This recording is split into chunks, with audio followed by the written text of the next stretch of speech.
City. Isn't it about time for somebody's favorite radio program? Yeah. 97.3 ESPN presents The Sports Bash with Mike Gill. When I'm driving, I got a guy on the radio who talks to me. I can't see him, but he talks to me. Now, live from inside the Ocean Casino Resort Studio, here's Mike Gill.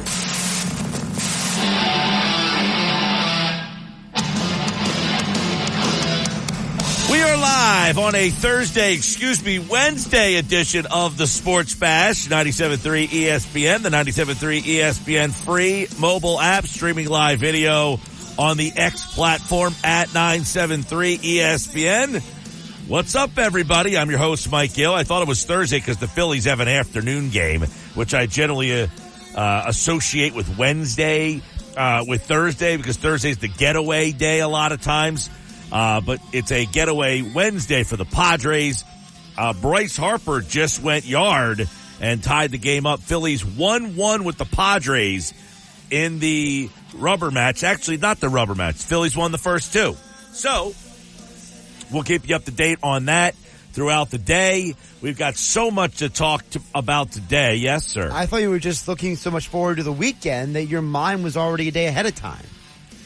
I don't know what day it is. I don't know what time it is. I thought you were over the jet I lag. kind of am, but the Phillies playing Wednesday kind of I taped my announcer podcast today. We usually do that on Thursday. So everything feels Thursday-ish to me. Thursday-ish. To me. Phillies are 1-1. When Thursday comes around, will it feel Friday-ish? I hope so. I wish it was Friday. I do want to start off with the scene at Citizens Bank Park last night, which was just unbelievable.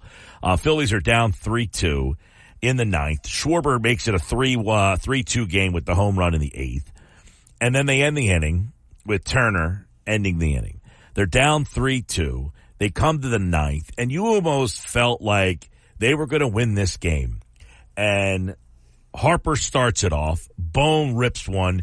Harper goes first to third on a ball hit to left center field. So he's chugging along. And Castellanos, of all players, has the game last night. And he just puts one. You know, it's like a golfer who just hits the perfect shot and wedges it right to the spot you need to. He hits it in the one area on the field where Tatis, not only could he not make the catch, he was close enough to make the catch that he sprawls out and dives for the ball or slides for the ball, and it bounces and goes past him, and the Phillies score. I thought the broadcast did such a great job in the postgame of highlighting the fans in the background when the run comes around to score and the Phillies win that game. Mind you, it's a June game, and the place acted like it was October baseball. It has got to be such a cool feeling to be a Phillies fan at the ballpark. It has got to be such a cool feeling to be a Phillies player at the ballpark right now. 25-3 they are in their last 28 home games. You talk about a home field advantage, and listen, I get all of the fact that they lost the game 6 and 7 to the Diamondbacks last year. So that does factor in. But playing at that park right now, it's got to be a lot of fun. I haven't really zoned in on the crowd today. The game just kind of got underway. It's been on, just a little while behind us, but an afternoon game on a Wednesday, I'm assuming there's 40,000 people there. And listen, I was the first person in 2022, 2021, when this team was pretty good. They were wild card good. They weren't World Series good. They were wild card good. So you could say, hey, this is a front-running fan base, and you might be right about that, but it's still impressive nonetheless. I don't know how many teams in baseball right now have October feels for games in June. And the game last night, there's a lot of takeaways. Castellanos hits this, a little double down the right field line, but there's a lot more than just Castellanos hitting that. It's the home run that Schwarber hits that continues the home run, the June story for Kyle Schwarber. It's the fact that Robert Suarez, he blows his first save in 19 opportunities this season, and he has had constant problems against the Phillies. It's the fact that Jeff Hoffman comes in the game 3-2 down and doesn't give up another run. In fact, he nails it down and just absolutely dominates. You remember Suarez, by the way. He was the guy who faced Harper in the National League Championship Series. You remember what happened that night? Harper crushes the series-clinching home run, Game 5 NLCS. So it's the first time Suarez faces Harper since then, and Harper hits a single. Bohm rips a single. Stott hits a single. Castellanos hits the double. I mean, it's amazing theater that all comes to fruition last night. And then you have Aaron Nola, who did not pitch well his last time out. He comes in, he settles down and retires the first 13 guys. Bang, bang, bang in order. He is going through the minimum through the first 5 innings of the game. And then a strikeout double play continues that streak of facing the minimum. So the Phillies last night had a bunch of different things that were all just poetic justice, with Suarez coming in, Harper starting it off, the inning just going with the home run in the 8th, and it just felt like we're coming back and we're winning this game. It's a fun time to be a Phillies fan right now, but the sad part is there's a lot of work to be done. If they win today, they will be 50-24. I think you guys could do the math on that you would be 26 games over 500. 26 games over 500. But I know what the skeptic says. What does that get you? And the skeptic is not wrong. What does 25 games or 26 games over 500 get you? It gets you more expectations and it gets you more pressure. And one of the things we need to find out about this Phillies team is, can they play under pressure? They had home games last year in the playoffs against the Diamondbacks, and they couldn't get it done. So I don't know. This is almost like a Sixers season, but more fun. The early stages of the Sixers, the 2018, 2019, those seasons where the team was really good. They would win 50-plus games. They would get a high seed, and you had expectations in the playoffs. You weren't disappointed yet by the Sixers, and you were still excited about regular season wins and, having this great record and winning streaks, and the crowd was into it. I just hope that the Phillies don't do to their fans what the Sixers have done to their fans. Sixers fans have almost become, I don't want to say apathetic quite yet. It's not like the pre-processed Sixers where you just didn't care at all. I think there are people that still do have some hope that Tyrese Maxey and Joel Embiid and Nick Nurse being the coach and Morey putting this together this offseason can kind of reinvigorate the Sixers and make people kind of rethink about them as a championship contender. But if the Phillies win a lot of games and don't get the job done for the 3rd straight season, they're going to go down a road that is going to be very Sixerish. So I say enjoy the season as much as possible, because it might be the last time you can enjoy the rigors of 162 if the Phillies can't get this job done. And look, we have between now and the end of the year to discuss what they need to do to get the job done. I think one of the things that has to happen for this team to get the job done is proving they can play under pressure. Proving they can play when the odds are in their favor and everyone's expecting them to win. That's what happened last year, and they couldn't get it done. I think one of the things that this team has shown is they are resilient, right? That's what they showed last night. We hear this all the time. Oh, 27 outs. Yeah, it's 27 outs. But in the last 2 games, 6 and 7 against the Diamondbacks, those 27 outs were a little too easy to get for Arizona pitchers. Today it's Ranger Suarez up against Matt Waldron, a knuckleballer. Suarez is 10-1, 177 ERA. They hit a home run off Suarez in the first to go up 1-0. And now it's tied 1-1 after the home run by Bryce Harper. But Suarez is part of the reason why this team is 25 games right now over 500. And if he wins today, he would be 11-1. And they could go to 26 games over 500. It's truly, amazing when you think about it. But let's break down some of the things that happened in the game last night.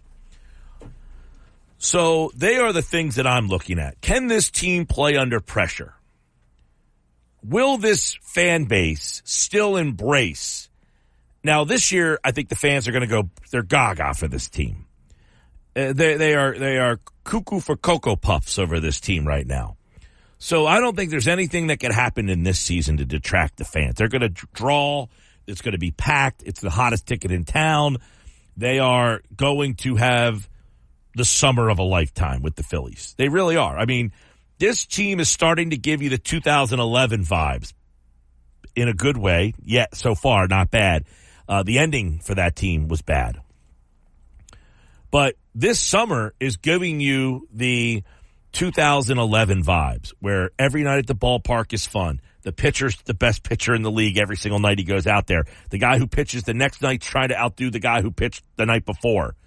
And they are almost in a competition with each other on who can have a better night, who can give you more innings, who can do all that stuff. So this is feeling very 2011-ish, where the ballpark's filled every night. It's the place to be. You're going to have kids named Alec and Bryson and Bryce and Trey. In 15 years from now, that's going to be the hot name in this community because of this team. We talk about this all the time. I do here on this show.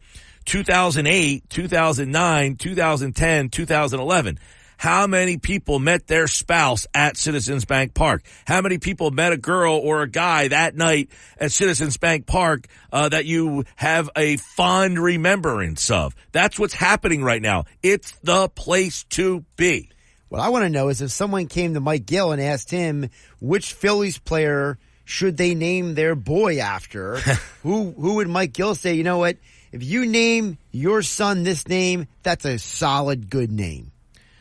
Yeah, well, I just gave you the list of the names that are probably going to be most prominent. But which one would you say is the best? Well, I don't like any of those names. You don't like any of them? I mean, I'm not naming my kid Trey. I'm not naming my kid Bryson or Bryce or Kyle? Alec. Kyle would be more, but I didn't throw him in the mix because Kyle's too classic. Okay, so you're going with the more modern names specifically. Yeah, that's what I said. Like, back in 2008, 2009, there's a lot of kids named Chase now. Right. In this area. Tons. Right? There was a lot of originality from the parents. Hey, we're going to name our kid Chase. Why? Well, Chase Utley. Who else? You get a lot of names from that team. You got a lot of Shanes. You got a lot of Coles. You got a lot of that kind of stuff. Though the baseball team, when they're good, you meet your spouse at the ballpark. Maybe you have a little fun night. You end up going home, and then you consummate a relationship. You end up having a kid, and you say, "Hey, where did we meet? Oh, the Phillies game. Oh, okay, Chase Utley. Let's name our kid Chase." We got a lot of Chases running around this area that are about 13, 14, 15 years old right now. Yeah, a lot of Chases, a lot of Coles. Yeah, you got a lot of Chases. You got a lot of Coles. You got a lot of Shanes.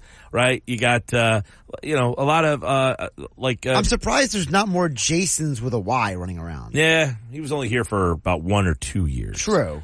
Yeah, he wasn't. Although you don't have a lot of Cliffs or Roys. Yeah, you don't have a lot of those. No, but I would imagine this team here is going to spawn a lot of Brysons and Bryce and Treys. Maybe some Brandons. Brandon's more of an old-fashioned name. Yeah. I don't know. Are old-fashioned names coming back? Some of them seem to be. It seems to be like an interesting, are you going to see a bunch of kids all of a sudden named like Ralph? Harry, I could see. For Larry. Sure. Like those names came and went pretty quick. I mean, that wasn't a very. It felt like there was like a specific range where like every other person was named. Either you had Larry the era. or Joe. You had the era of like the 3 to 4 letter names. You know, Mike, Josh, John, Jeff, Joe, like Matt, Mark, Luke, John. Right? You went through the Bible names.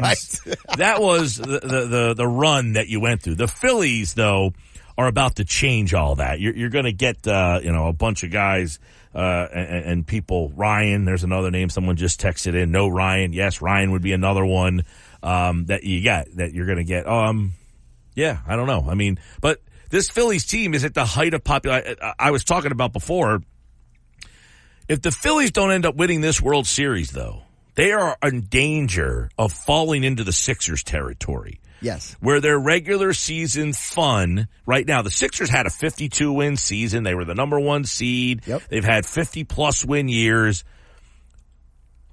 And the Wells Fargo Center was the place to be. It was rocking every night. It was selling out. And they're still kind of drawing really well. I'd like to see what the Sixers' attendance was for this past year. I would imagine they're still doing very well in drawing. I would imagine those tickets are sold now. Whether people are showing up with the tickets or not, that I can't really verify. But, you know, I think the Sixers are still doing well with attendance.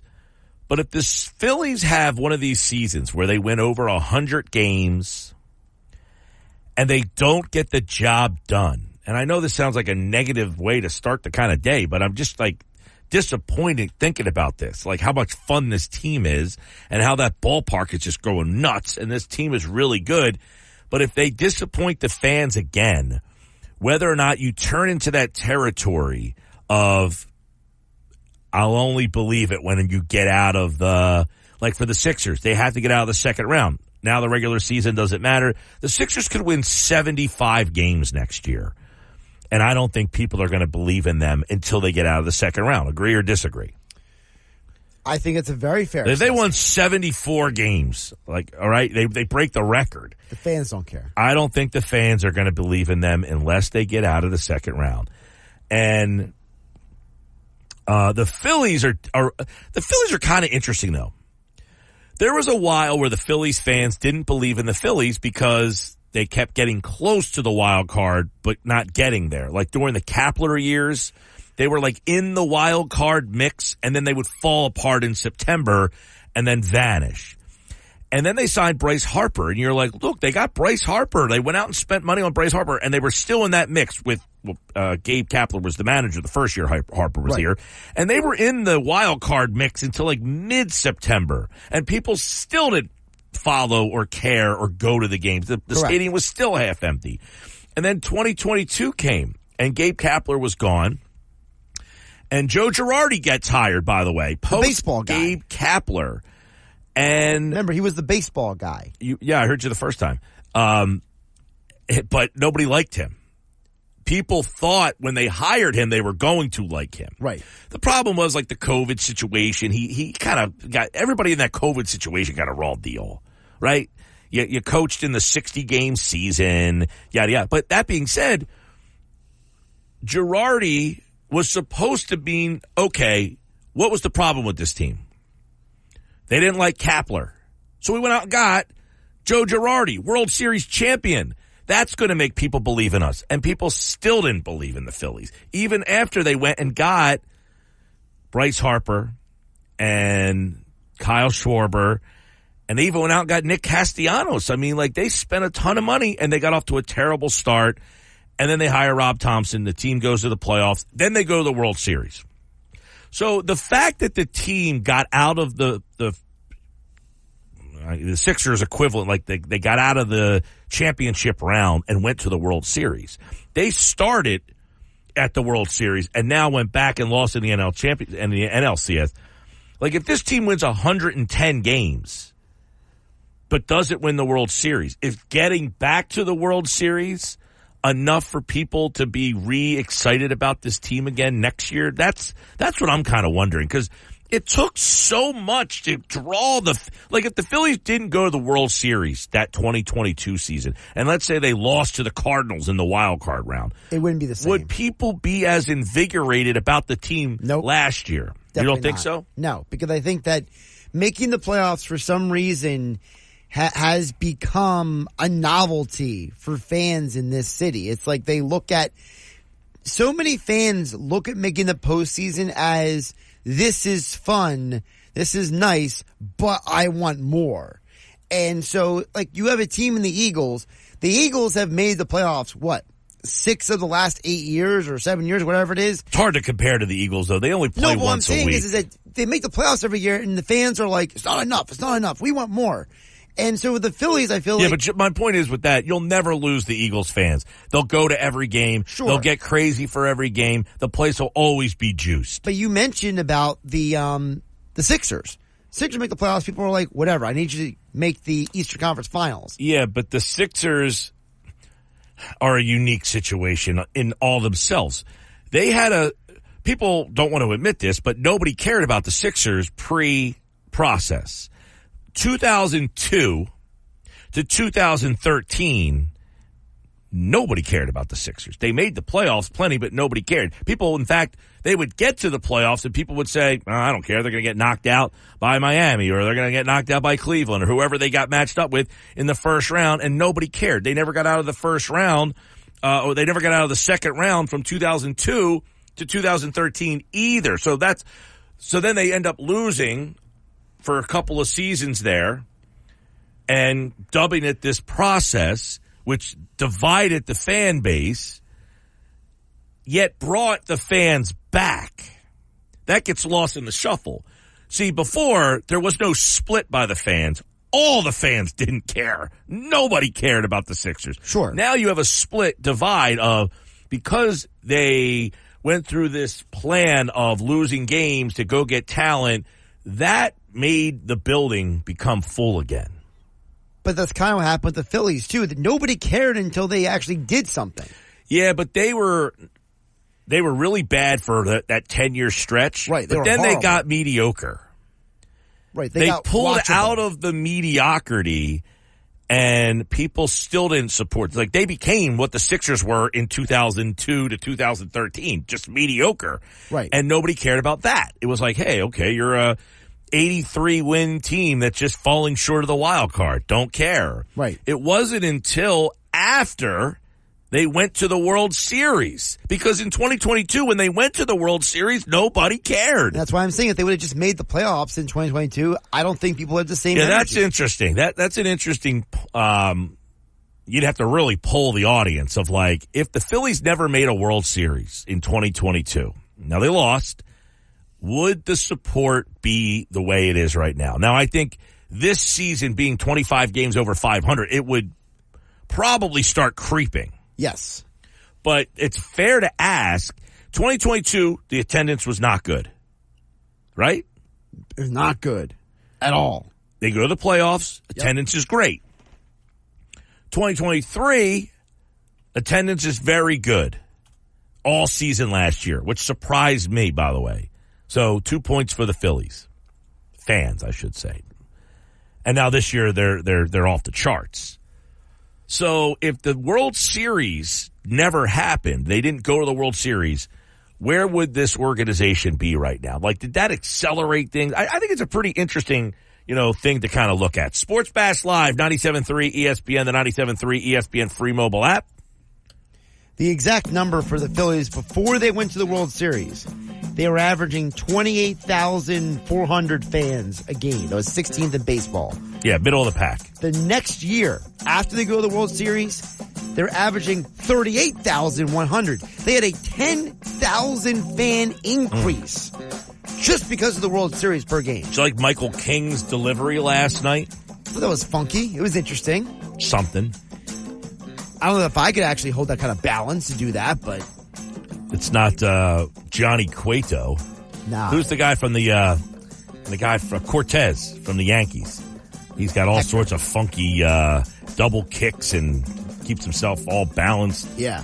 Alec Boehm last night, 4 games since Boehm got benched for a day. He has 8 ribbies. He's hitting .611. Stud. Welcome back, Alec Bohm. All right, Phils and the Padres up at Citizens Bank Park. Oh, he had a base hit today. Did he? Yeah. Good. Batting average keeps going up. I like it. Phil's live in action. It's 1-1 in the 5th. Game's flying along up there. Suarez, 3 strikeouts, 4 hits, 1 run. More Sports Bash coming up on 97.3 ESPN. You're listening with Mike Gill. Never thought this radio stunt would catch on so big. On 97.3 ESPN. Phil's in action today. 1-1 we go. Game's moving, man. End of the 5th. Both pitchers having their way. Waldron with 4 strikeouts through 5. Suarez looking for his 11th win. Phillies and Padres. Phillies looking for the sweep. They win today. They would be 26 games over 500. Mike McGarry from the Press of Atlantic City has been covering the Phillies most of the season, was there the last couple of nights. Mike, we talk a lot about the fans, but I was thinking about this beforehand. You know, the Sixers were the hot ticket in town. Place was full every night, and it got to that point where I'll believe in you once you get out of the second round. Are the Phillies having that kind of season where everyone is so in love with this team? I mean, you got June baseball games with October feelings that if they don't get this job done, that you're going to start to get that feeling with the Phillies if they don't get it done this year? Are they going to turn into what the Sixers have become? I'll only believe in you when you do X. Well, I think right now the Phillies are on the innocent climb up, even with the disappointing loss in last year's National League Championship Series. And they're still kind of getting the benefit of the doubt based on the World Series trip in 22 and the loss last year in the NLCS, although it was a disappointing one. So they're still on the innocent climb. People have not soured on them. Now, if they win 100-something games and pull an Atlanta Braves and go out early in the playoffs, we'll see what happens. But right now, this group is still getting the benefit of the doubt, as well it should. Mike, we were talking right before you came on, and I wonder where you sit on this. If the Phillies, you mentioned that they're getting this climb, right? They went to the World, they started at the top and are starting to go back. If they never went to that World Series, let's say they got beat by the Cardinals in that wild card, would the fans be as into this team as they are? Probably not. And remember that series in St. Louis, they were down going into the 9th inning of that game. And, the St. Louis manager didn't pull the closer out. They come back, win game 1, and all of a sudden it's off to this races, and this sort of Phillies renaissance of baseball was born. So it's amazing how, things can change, or one pitch, one game can change stuff. But hey, if the Phillies lose in the National League wild card series 2 years ago, do I think there's 45,000 people at the ballpark in May? No, probably not. No, I agree, because we all looked at this. They had teams, even under Gabe Kapler, that were kind of in the wild card mix. They just couldn't get over that hump, and people didn't believe in them. They went out and got Bryce Harper, Mike, and even that first year with Bryce Harper, they were in the wild card mix. You had Harper, you had Hoskins, but they just couldn't get over the hump. And then Girardi was brought in, and people felt that was going to be the thing, and yet the fans didn't come out. It was that World Series run that I think started this whole renaissance of Phillies baseball. Yeah, absolutely, Mike, because I can remember being in the ballpark in September of 2022, the Phillies fighting for a playoff spot, and there being 15,000 people in Citizens Bank Park with a playoff spot on the line. So it was almost like once the Phillies made the playoffs, once they kind of rallied past St. Louis in that wild card series, and that kind of erased the disappointment of 18, 19, 20, then people said, okay, now I'm going to pay attention. Now I'm going to come. And, Citizens Bank Park and the Phillies and Phillies fans haven't looked back since. Yeah, Mike, you wrote about at PressOfAtlanticCity.com. You got to put us away to beat us. You've been around this team. You're in that locker room last night. Give us kind of the feeling down 3-1 and everything that kind of took over after that Kyle Schwarber home run. Yeah, I mean, I just saw it last night. We talked early this season. I wrote early this season that, no matter what happens in October, you've got to enjoy this regular season if you're a Phillies fan. And last night was a prime example of a great regular season baseball win. That was shaping off to be a frustrating loss, 3-1 loss, left 12 guys on base. Those same complaints. Phillies aren't hitting with guys in scoring position. Stott's struggling. Castellanos is struggling. What's going on here? 3-1, 8th inning, Schwarber, boom, home run, 3-2. And then, Mike, it happened so quickly in that 9th inning. What did the guy throw? 5-6 pitches, 4 straight singles. All of a sudden, the Phillies are, 3 straight singles and a ground rule double, and then it's a 4-3 win. And I just thought it was a great quote by Nick Castellanos saying, hey, if you're going to beat us, you got to get all 27 outs, and we're going to test you, and we're going to stay in there for all 27 outs. And I really think that's the biggest trait this team has. Everybody talks about it. This team is resilient. If they are within a run or two in the late innings, they're not mailing in any games. They're not, hey, we're 25 over 500. It's not our night. We'll mail this one in. No, they play to the last out. And I just thought that was a great quote by Castellanos. It was, and I want to get the feeling from you as the vibe in that stadium. Schwarber hits the home run, and you wrote about Schwarber. I want to get more on him, too. But they enter that ninth down 3-2. Suarez is the pitcher. He's facing Harper. The last time they went mano a mano, we all remember what happened there in Game 5. So did the feeling in that building last night, was it, hey, they are going to win this game down 3-2? Absolutely. As soon as Bryce Harper singled, it was like, here we go, right? And here we go. Everybody stands up. Then, boom, jumps on the first pitch. Harper goes first to third. And at that point, it's only a question of when, not if. So, yeah, that's the kind of confidence those fans had. And by the way, 43,000 people there on a June night, and nobody left. Everybody was still in the ballpark. Everybody was standing. But you're right. As soon as Harper got that hit, it was like, here we go. And when Bohm got the hit, it was just like, we know the ending. Just how are we going to get there? Phillies are 1-1 in the 6th right now, and it's Suarez again. I mean, before we get to your story on Schwarber, Suarez, if he wins today, he'll be 11 wins. His ERA is still under 2. I mean, are you surprised that this guy essentially hasn't slowed down yet? Yeah, I am. I'm surprised he hasn't had I think he's headed for a career year, obviously, but I'm surprised. I didn't think it would be this much of a career year. I'm surprised he hasn't had a few rough starts or hasn't regressed to the mean a little bit. I'm surprised at his ability to be able to keep this going. I mean, this is Sandy Koufax-like if he keeps this up for the rest of the season. So I'm surprised. He like Nola, like Wheeler, hasn't had that one ugly start. So far, Rangers managed to avoid it. Mike McGarry from the Press of Atlantic City, pressofac.com. And Mike, you wrote about Schwarber. Everybody has a theory or a thought, or maybe they don't. But he is starting to go bonkers again. And I talked about this yesterday. I mean, he might be putting himself in the MVP conversation if he gets as hot as he normally is in June, and this keeps going. Yeah, it took a little bit for him to heat up in June, and nobody has an explanation. I asked Rob Thompson about it. He said he had no idea. Kyle Schwarber doesn't seem to have an answer for it. I mean, and if they did have an answer for it, I'm sure he'd do it in April, May, July, August, and September, too, basically. It's amazing to think that the guy's hit, I think, 262 career home runs, and 23% of them have come in the month of June. So I don't know what it is in the month of June, and it took him a couple of days this month to get hot, but I think he's got 6 or 7 home runs in the last 8 days. It really is amazing. And when he's hot, he has the ability to carry a team. And that home run last night kind of shook the Phillies out of the doldrums, woke the crowd up a little bit, and really put them in position to make the comeback. Yeah, I don't know if he has a theory or if he's befuddled by it as well.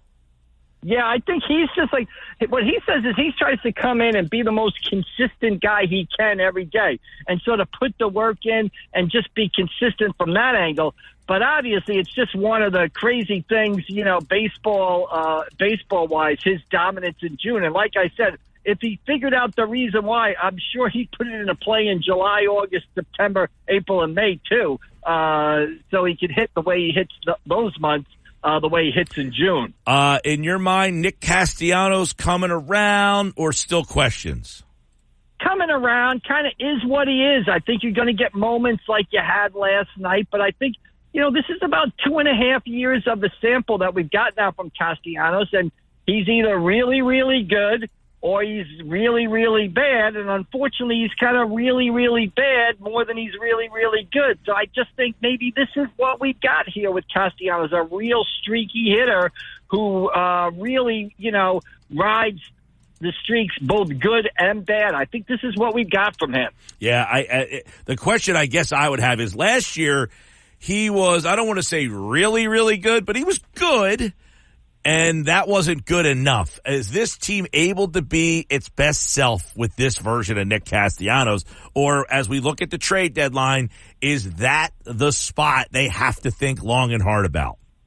No, I think you're gonna see Castellanos in right field the rest of the season. I think they are obviously in the market for an outfielder, and I think that outfielder is more going to be in the left field spot. I think it might be a right-handed power-hitting outfielder to sort of complement Castellanos, but I don't think Castellanos is going anywhere. If they've got a hole in this lineup, it is for a corner outfield spot, and that's probably the left field spot right now. All right, Mike McGarry from the Press of Atlantic City, pressofac.com. Phillies finally have a day off tomorrow. They'll have a weekend set coming up against the Arizona Diamondbacks, who beat them in the National League Championship Series last year. So as those two teams get ready to match up for the first time here in Philadelphia, I would imagine the crowd, by the way, is going to be pretty ready to let Arizona know the Diamondbacks coming in pretty hot. They've moved their way up into the wild card race here in this National League, Mike. Everybody's involved. Even your Mets are involved. Hey, the Mets have turned it around. Couple big wins in Texas, swept the Padres over the weekend. They got that McDonald's, what are they, 7-0 since Grimace threw out a first pitch or something, so a little wackiness there. But, and Arizona coming to town, I think they're a game under 500 right now. They've kind of righted their season. Corbin Carroll has kind of straightened himself out a little bit. So another good test for the Phillies here this weekend coming up. Should be fun at the ballpark. Looking forward to that. Although, if you want to watch it, you're going to need Apple TV Plus on Friday night. And you're going to need Roku on Sunday to watch the Phils rematch with the Diamondbacks. But if you miss them, we'll recap it on Monday with Mike here on the Sports Bash. All right, Mike McGarry, everybody. Thank you, Mike. All right, we'll see you down the road, Mike. Thank you. Yeah, man, good stuff. He wrote a lot of good pieces about the last couple of nights over at pressofac.com, so check them out and get more perspective on what Nick Castellanos said last night. You got to get all 27 outs to beat the Phils. And they did it last night. Right now, it's 1-1. And speaking of Nick Castellanos, he's up at the plate with the Phils tied 1-1. Saw him strike out a little earlier in the game. But, hey, he said, I got the game-winning hit last night. Castellanos still hasn't had a day off. Not one. I'm Mike Gill. Whether you're a contractor or a do-it-yourselfer, I got the plan for you. How about check out my friends at Progressive Fence and Railing? That's right. They've got it all. The region's largest selection of glass rail, cable rail, aluminum composite, vinyl railing with delivery to your home or job site on time, on budget. Or let the pros at Progressive install it for you. They'll get your project and get you what you need when you need it. Visit ProgressiveFenceandRail.com or one of their 4 locations. Base hit Nick Castellanos. How will it end? How will it finish up this inning, the bottom of the 6th? Come back next here on the Sports Bash. It's with Mike Gill. Do I have everybody's attention now? On 97.3 ESPN and the 97.3 ESPN free mobile app. 2:51 Sports Bash. Well, Castellanos singled, but Marsh couldn't help get out of the inning, so the Phils are pushing another run across. So the Phils head to the 7th. Or Ryan Kirkering in the game for the Phils. Gets a ground ball, so it's 1-1 in the 7th. Man, this game's flying. 1-1 in the 7th. A Harper home run is the damage done for the Phillies. There was a home run for the Padres back in the, was that the first inning there? First inning, yeah. First inning, Padres? Was the lefty, I gotta look up his name, but he golfed that one out of the ballpark. Kyle Schwarber, a lot of home runs. But Alec Boehm, 8 RBI .611 batting average. Maybe he comes up big. We'll see. Keep it locked here on the Sports Bash Live, 97.3 ESPN. You been watching any of the Stanley Cup? Absolutely. Yep. Now, of course, the Phillies are probably priority, but yeah. Well, Cup's still going. It is still going. How about that? That's the guy who hit the home run earlier in the game. Jackson Merrill. Sounds like a I think he should be your accountant. Yeah, like one of those commercials that you would see like during April tax season. Like, right. Call Jackson Merrill. They'll get your taxes You done. almost sound like you were Merrill Reese talking about Jackson Merrill there. So the hockey's still going. Yes, amazingly. The Oilers did last night, Mike, what the Mavs couldn't do. They extended the series. They went to the other team's place, and they won a game. Good for them. So they keep the hockey going there. Did you see, we were talking about the story about the Oilers girl who had maybe a little too much to drink at the Oiler game. Having a good time. She did. Well, she came out in a post and addressed the incident and said... acknowledged essentially that she had too much to drink. So what? She was having a good time. She says, you could be the nicest person in the world. You could be saving kittens from drowning in the river, and people will still judge you and not like you. So she says, you know what? So what? I had a little too much to drink at the Oilers game, and I did something, and if you don't like it, bleep you. I say good for her. Good for her is right. I say this all the time. Not everybody likes everybody. Some people don't like me. Some people like me. Some people think I'm good. Some people think I'm horrible. I can't worry about that because I have the same mentality that Oilers girl does. I mean, people were watching the Stanley Cup before she did what she did, so... Well, I don't know that they're putting her back on the Stanley. Although they didn't put her on in the first place. She got viral on social media. But it wasn't like the... who has the games? ABC? Yeah. ESPN, and does TNT have any of the games or no? No, the Stanley Cup. All right, so all ABC, ESPN. Right, so viewership ESPN. up 43%, Mike. Yeah, Sean McDonough. You talked about this in the Big Three. He's been getting some criticism because I guess his voice is not up to par. Hey man, I give the guy a lot of credit. He's calling the Stanley Cup final with a cracked up voice a little bit. He's doing yeoman's work. All right, when we come back, Austin Krell is going to kind of map out what he sees this offseason for the Sixers. Now that it's official, by the way, it looks like Pascal Siakam is going to sign with the Pacers. They'll be back with the Pacers. Not a surprise. But what does that mean for the Sixers? I don't think they had any thoughts on getting Pascal Siakam. But Austin Krell from 97.3 ESPN.com, our Sixers insider, will map out what plan he sees for Philadelphia. Coming up next on the Sports Bash, live on 97.3 ESPN. Jersey. This is the Sports Bash with Mike Gill on 97.3 ESPN and the 97.3 ESPN free mobile app.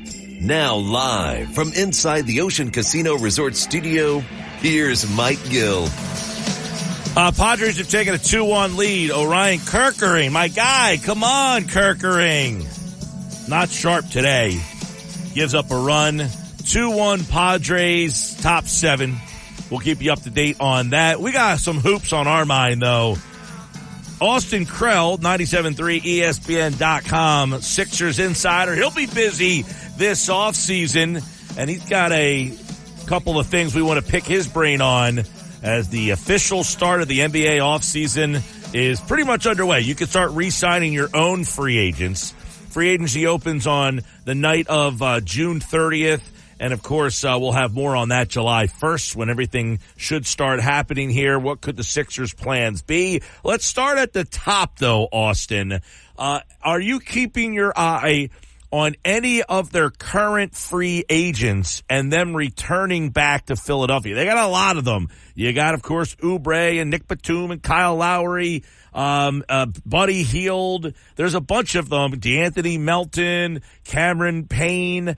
Any of these guys that you have your eye on with intrigue on whether the Sixers will make an announcement on in the coming days? Hey, Mike. So I think the priority, it sounds like, is Nico Batum. As far as I understand, they're giving him his due space as he prepares for the Olympics. His trainer has said that he's preparing heavily for the Olympics. I don't know that he has made it clear to any of the, at least to the parties that I've talked to, whether he will retire after the Olympics or go back to the NBA for another season. But it seems as though, just from the things that are out there, like the Sixers would be the ones who would be most interested in him. He would, in theory, be the, he wouldn't go play for Charlotte per se, right. A team that is not in position to contend. That's sort of the main guy. Oubre, I have very little feel for. He did just sign an agent, which to me tells me he expects to have some level of bargaining power in the market when the free agency period opens. So I would anticipate at least, that there being, the Sixers are going to say, this is what we think you're worth. And he's either going to have the option of return or some team is going to pay him a lot more money than the Sixers are willing to give. Nothing would surprise me there. But I think the way that the order of operations definitively has to work is that it's your big fish first, it is your remaining cap room second, it is your exceptions and your minimums, and then it's you worry about the guys who you already have, which is to say Tyrese Maxey and Joel Embiid. Yeah, I mean, obviously, it's funny because they only had those two guys really on the roster. Everybody else is free, and they only have like two really signed players. I guess Paul Reed's an interesting story there that you could either kind of dive into a little deeper if you want, whether or not you think he'll be back here. I guess because they didn't get out of the first round, technically he could be gone too. So they can be a completely new roster, or you target your big-time free agent and then kind of target the guys that you want to come back. But then you're kind of playing with fire if somebody else targets some of those guys. Yeah, I think the Sixers are playing disruptor in some ways in this offseason. Like, you take the Clippers, for example, mostly because Paul George has been the name most linked to the Sixers. The Clippers are thinking, well, we set our ceiling when we signed Paul George, right? Like, we gave him less than max.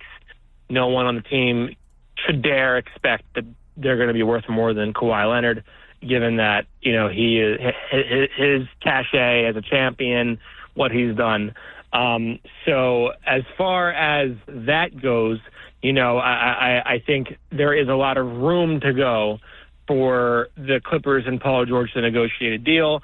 Each day that goes by without a Paul George deal with the Clippers is a day closer to some percent increase in probability that the Sixers end up with Paul George when all is said and done.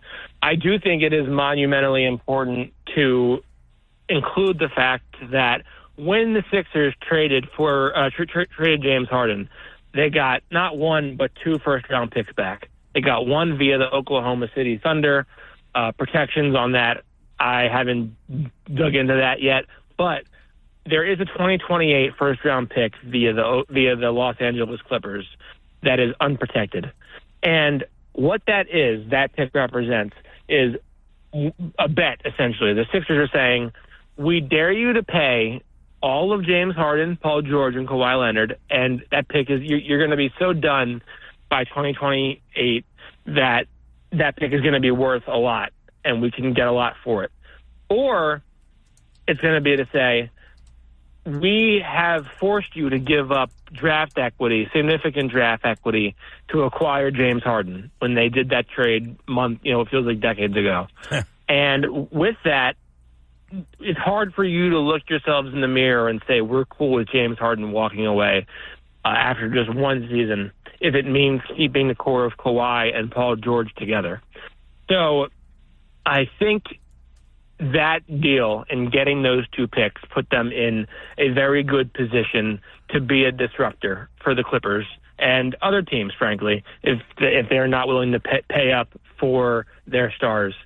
And the Clippers, in their own minds, are probably thinking, we're not so sure that anyone's going to be willing to fork over a max deal to Paul George at 34 with as little as he's proven. And whatnot. So we think we're in good position to retain him. Well, if the Sixers come out and say, we're willing to give a wing a max deal, as has been reported elsewhere, I think, by the Philadelphia Inquirer. The Sixers are the disruptor here. They're saying, the Clippers are offering this. We will up that offer to 4 years and whatever million. So they have an opportunity here to be a significant disruptor in this free agent market. And from the conversations I've had over the last 2 days with people around the league, I think the Sixers feel like, we understand that we've underachieved and we've underperformed and we've disappointed our fans and this, that, and the other. We understand that, there's reasons to doubt Daryl Morey and Joel Embiid and whatnot. But we feel like this is the first year of the full vision and the first year that Daryl Morey has a real chance to spend his own assets, his own cap space, draft picks, what have you, to make that vision come to fruition. And, we can laugh at that and say he's had 4 years. He's also inherited Al Horford's contract, which he had to expend draft picks to get off of. He had to include draft picks to get off the Ben Simmons deal to get that trade request, accommodated. He had to do things to, he had to work around the Tobias Harris contract, which I think we can all agree did not pay dividends in the way that the Sixers had hoped. So they have this max space. They have all of this room. Around the league, the Sixers feel like this is a time for a lot of excitement given the opportunities they have. Yeah, we had this discussion yesterday about whether or not Morey's done a good job. Has he been what you anticipated? And I tried to map out a lot of these things. I said, listen, people said, well, why didn't the Sixers make a move like the Drew Holiday deal or the Porzingis deal? And I say, well, quite frankly, they didn't really have anything to make those types of moves. But like why I said I don't think Morey has been great. I say he's been about a B because he's had to untangle a lot of mess. Now you hold his feet to the fire because he untangled things and got himself to a position to be judged. It's why he got an extension in the middle of this season that aligns with Nick Nurse's contract. They're saying, okay, now you no longer have to expense draft assets to get off bad contracts. You no longer have to deal with other financial constraints on long-term commitments we've made. That's a very nice way of saying Tobias Harris looking at you. So with that, we can argue about whether Daryl's done a good job. I personally believe he has done a good job and untangled a lot of mess. With that comes major responsibility. This is the first year of his new vision, and the Sixers felt strongly enough about him to extend him, to give him that contract extension. And, they're going to have, we can talk about the Celtics having the flexibility, the agility, the assets to go get a Kristaps Porzingis, to go get a Drew Holiday. Well, guess what? They had to go and draft a Marcus Smart and develop him into the player he became, to go and use that chip to get Porzingis. They had to have draft assets to go and get Drew Holiday. And, they had to use, obviously, Malcolm Brogdon, who they traded for, or they acquired, and then also, Robert Williams, who they drafted. But they also had picks to use. And the Sixers, because of the constraints on trading picks, you can't trade picks you can't trade consecutive first-round picks. You cannot trade picks more than 7 years into the future in the NBA.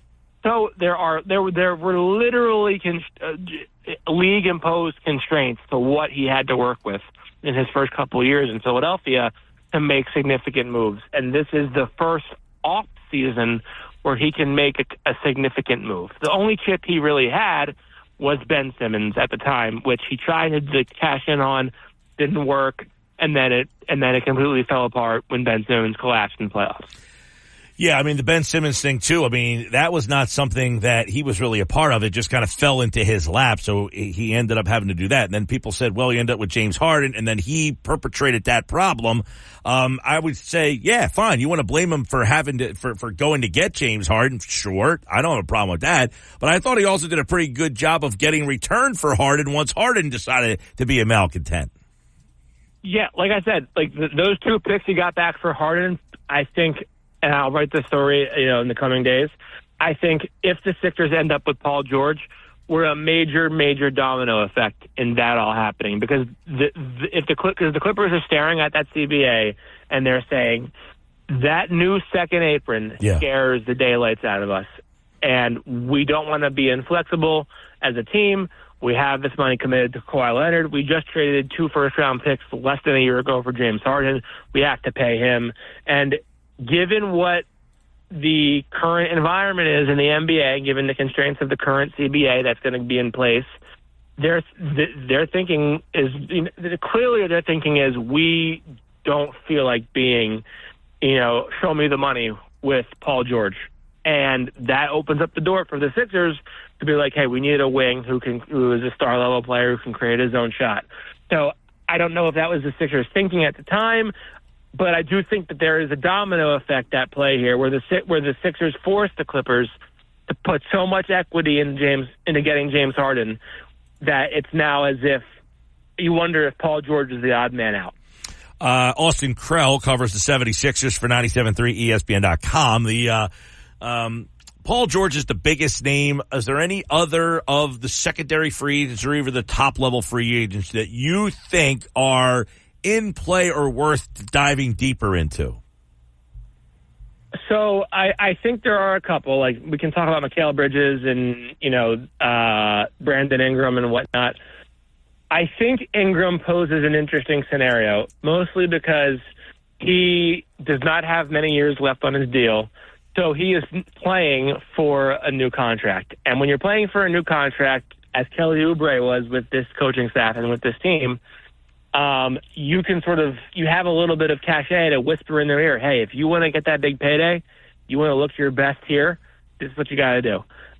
Ingram is not a volume three-point shooter in New Orleans. He's a very mid-range heavy guy. He has a high release point on his jumper that makes him inherently somebody who is going to take difficult, inefficient shots. I think maybe you can coax more threes out of him. And if he's willing to take more threes, he hits them at a high clip, that suddenly becomes a more valuable wing player for you. And guess what? If you don't like what you're getting out of him, you don't have to re-sign him. You can simply sign and trade him, let it walk, and basically kick the can down the road. If it pays massive dividends in year one, okay, then you have him already under your umbrella. You can re-sign him.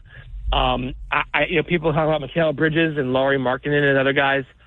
I think the danger with the Mikal Bridges is that Brooklyn's mindset, if they're trading him, is we're not interested in contending. We are interested in rebuilding.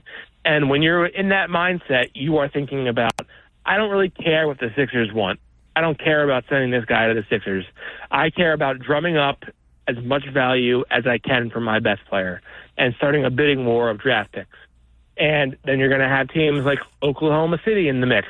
Teams that teams like Houston have a lot more draft equity that they can spare to go and get a Mikal Bridges if they so choose. And that's when I think the Sixers can get priced out of the market. With Lauri Markkanen, he's the ideal fit in terms of being a stretch four.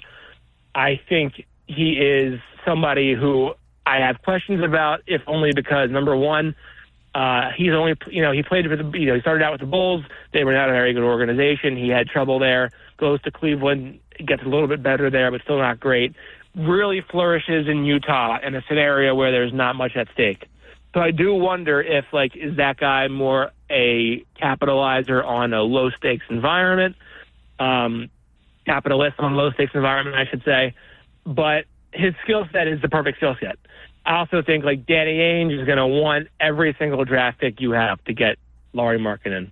So I think, there's realistically 5 or 6, maybe 7 guys you can talk yourself into as being, viable on the list. But I think it's pretty clear the Sixers, top 2 or 3, it's Paul George, number 1, it's LeBron, and it's Jimmy Butler, if all else fails. All right. I saw you post something at X, at NBA Krell, that a lot of people said, look, the Dynasty Celtics, this team's going to win again, and that maybe the Sixers need to change course and go into a different direction. Any thoughts of that being a possibility? From what I've gathered recently, I don't think they plan on. I don't think giving Joel Embiid his extension is the forefront of their mind. I'm not sure whether that'll happen this summer. That isn't something that goes away. but I don't know that as soon as Joel is extension eligible that he's going to get his extension. I do believe that Tyrese Maxey will get his. That'll be the last piece of business, just in order to correctly do the order of operations under the CBA. I think like you look at this team from where they stand, they want to be in position where they're selling prospective players on, like, Tyrese and Joel will be here long term. And I do think it was important to them that Joel went on NBA Countdown a couple Fridays ago next to Paul George, looks very happy, says he's excited about the future. So as long as you have Joel, who is going to be 31 towards the end of this season, and whether he can stay healthy, if you have a magic 8 ball, let me know. His health is the biggest thing in all of this. But as long as you have him and his skill set, as long as you have Tyrese Maxey, who seems to be blooming into an All-NBA player at age 23. You have Max Tapface this summer to add a third piece if that is the route you so choose. I think there is a lot of reason to be optimistic about about this team's prospects going forward, because Boston looks great. They look unbeatable. They beat Dallas, who was not a very great team. In the finals 4-1. We all knew that Boston was going to be in this position. They were 64-18, whatever it was. They were all season long. They were lined up to be in this position, and they capitalized. They won the title. I don't think them winning one championship should be what sways you into believing that it's time for a Sixers rebuild. I also think you look at Jason Tatum and Jaylen Brown and say they are 26 and 27 years old. If you were to rebuild right now and trade Joel today, hypothetically, you're looking at a 5-year window where you're not 3 or 4 or 5 year window where you're not competitive as you try to figure out your rebuild. Okay, and you're ready to go. Those guys are 31 and 32. They're not going anywhere. Mm-hmm. Those guys are still young enough. They are not going anywhere. Boston can shape shift that core around them. Now, I would look at it from the perspective of this. The CBA is going to make Boston make some decisions in the near future about Kristaps Porzingis, Drew Holiday, Derek White. Al Horford probably retires in the next 1 to 2 years.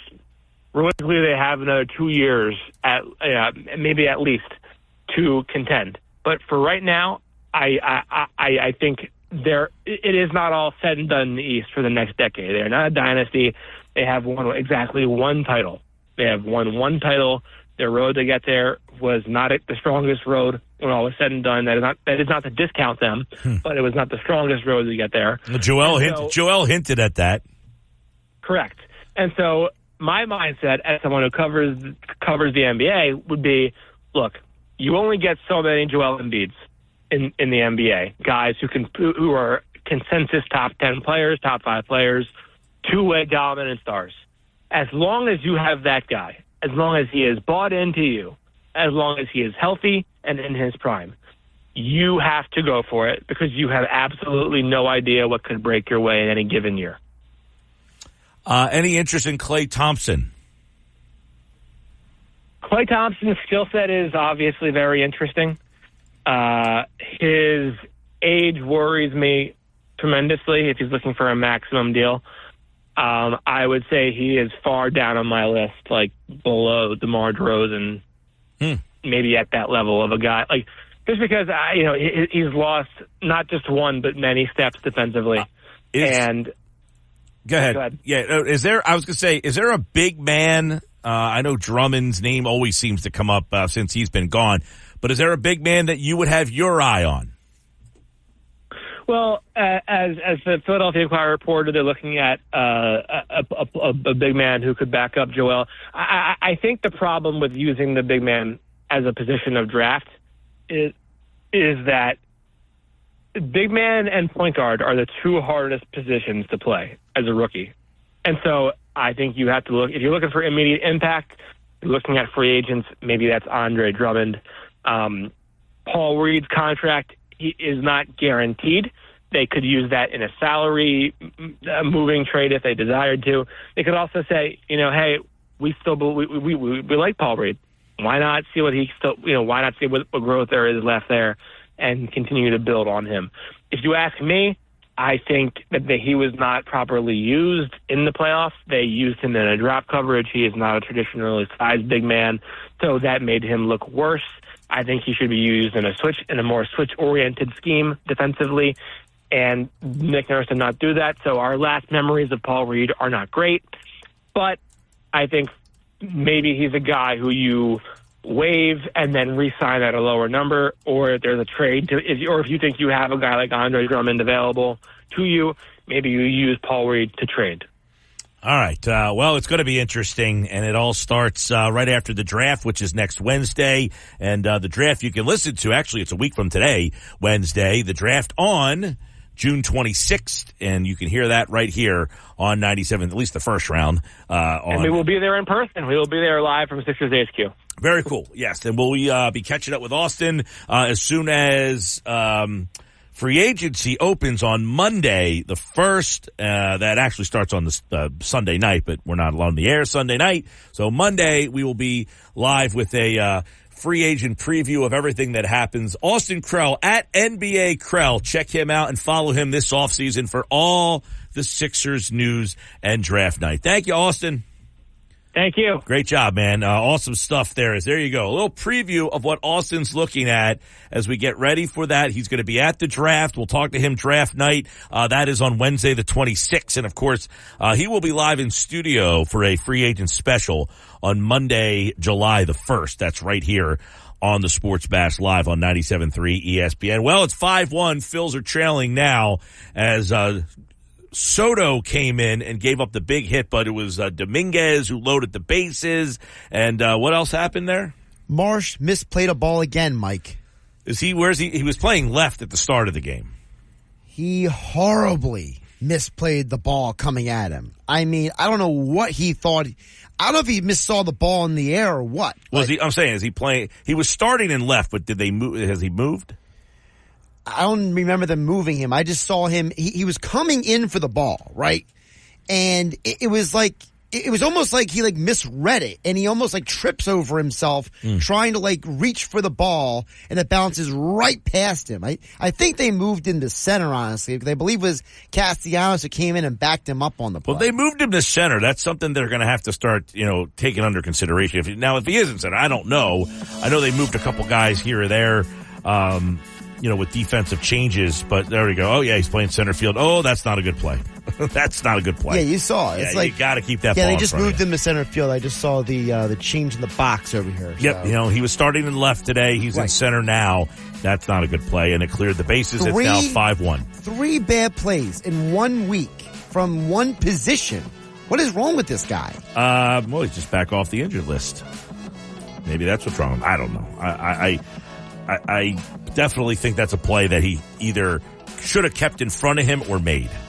Sports Bash, our Phillies update brought to you by Broadleys, your trusted source for heating and plumbing service and installation for generations. Call 609-390-3907 or visit them online at broadleys.net. Coming up, more Sports Bash on the way, including your text messages at 609-403-0973. But when we come back, who are the best off seasons in the NFL? We'll look at those 10 teams up next.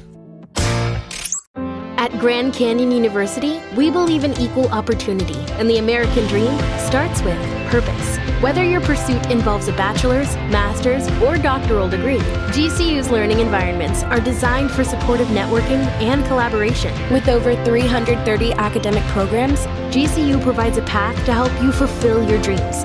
The pursuit to serve others is yours. Find your purpose at GCU. Private, Christian, affordable. Visit gcu.edu. The Sports Bash with Mike Gill on 97.3 ESPN and the free mobile app. 3:32. Phils have cut it to a 5-2 game. Bryce Harper hit his second homer of the day. He is responsible for all of the Phillies' runs today. He has 2 dingers, and the Phillies trail 5-2. But the big play in the game is the play in center field by Marsh. It's the second time now he's killed him with the play in center field. And why is it a big deal? Because the game is 2-1 at the time. It's bases loaded with 2 outs. The ball lands in front of him, but he dives to go get it. He comes sliding in. You can't let that ball get past you. You either have to know you're going to catch that ball, or you got to keep it in front, because you can't let the bases clear.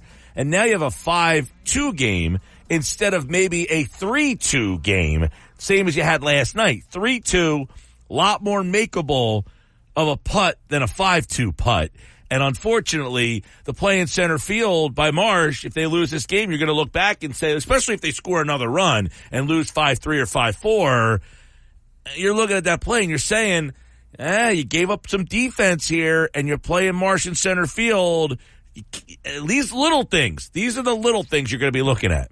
And this gets back to the question I asked you, Mike, the other day, which is, if the Phillies didn't win Monday night, how much are we talking about Marsh misplaying 2 balls in center field Monday night? Oh, I think it's definitely because of the decision you made to do what you did with Rojas.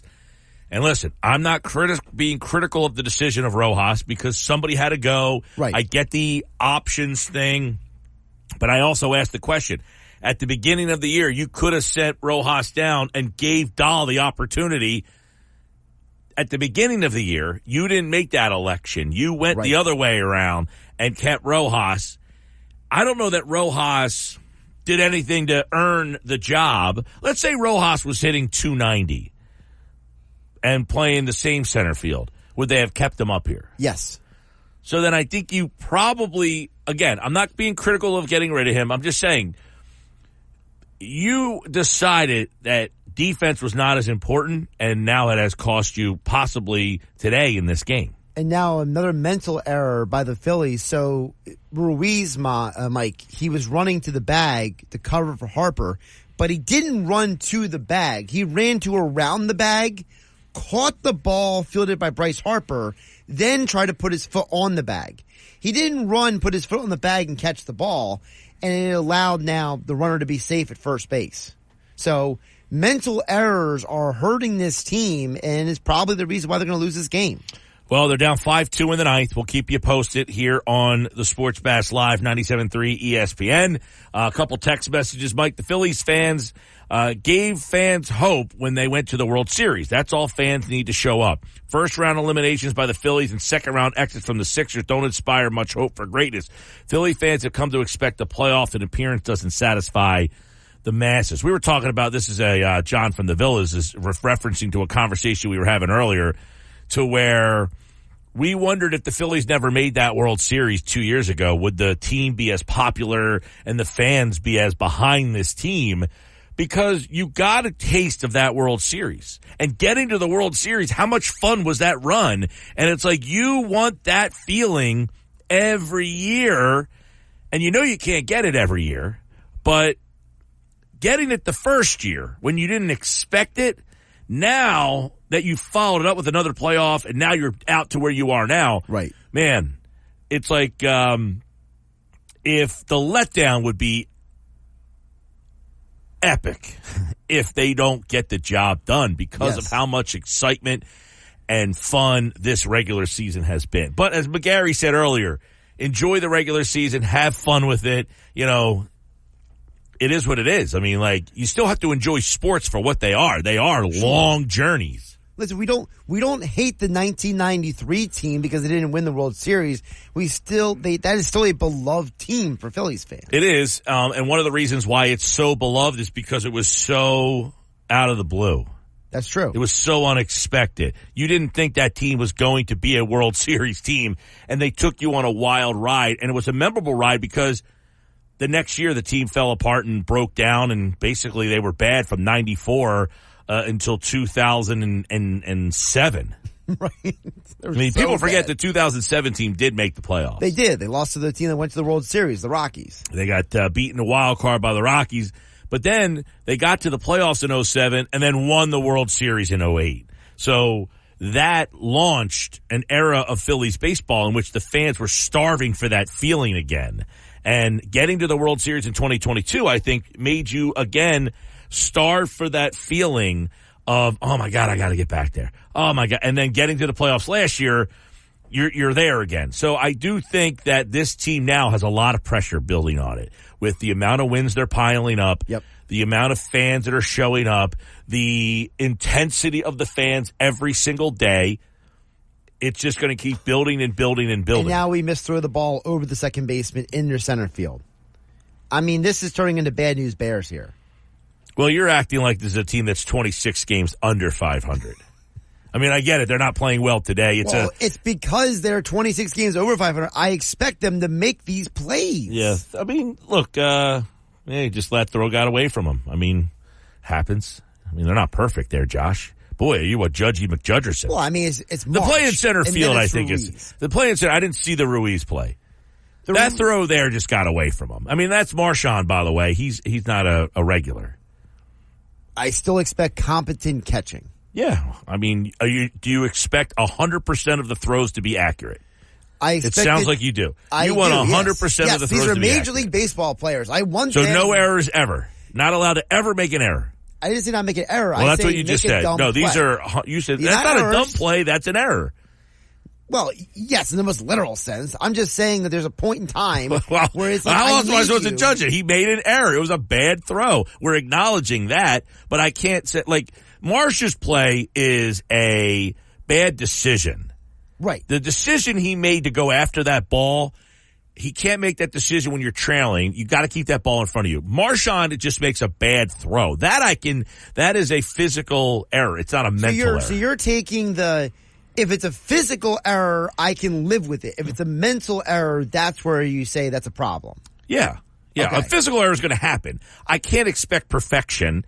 I mean, do I want to limit the errors? Sure. I want to limit the physical errors, but I can't expect 100% of the plays to be made. That's just irrational. No, you're right about that. I just feel like that's a throw that I know he doesn't. I know he can make it, but if he makes it 100 times, he probably makes it 98 times. That's one of the two that he didn't.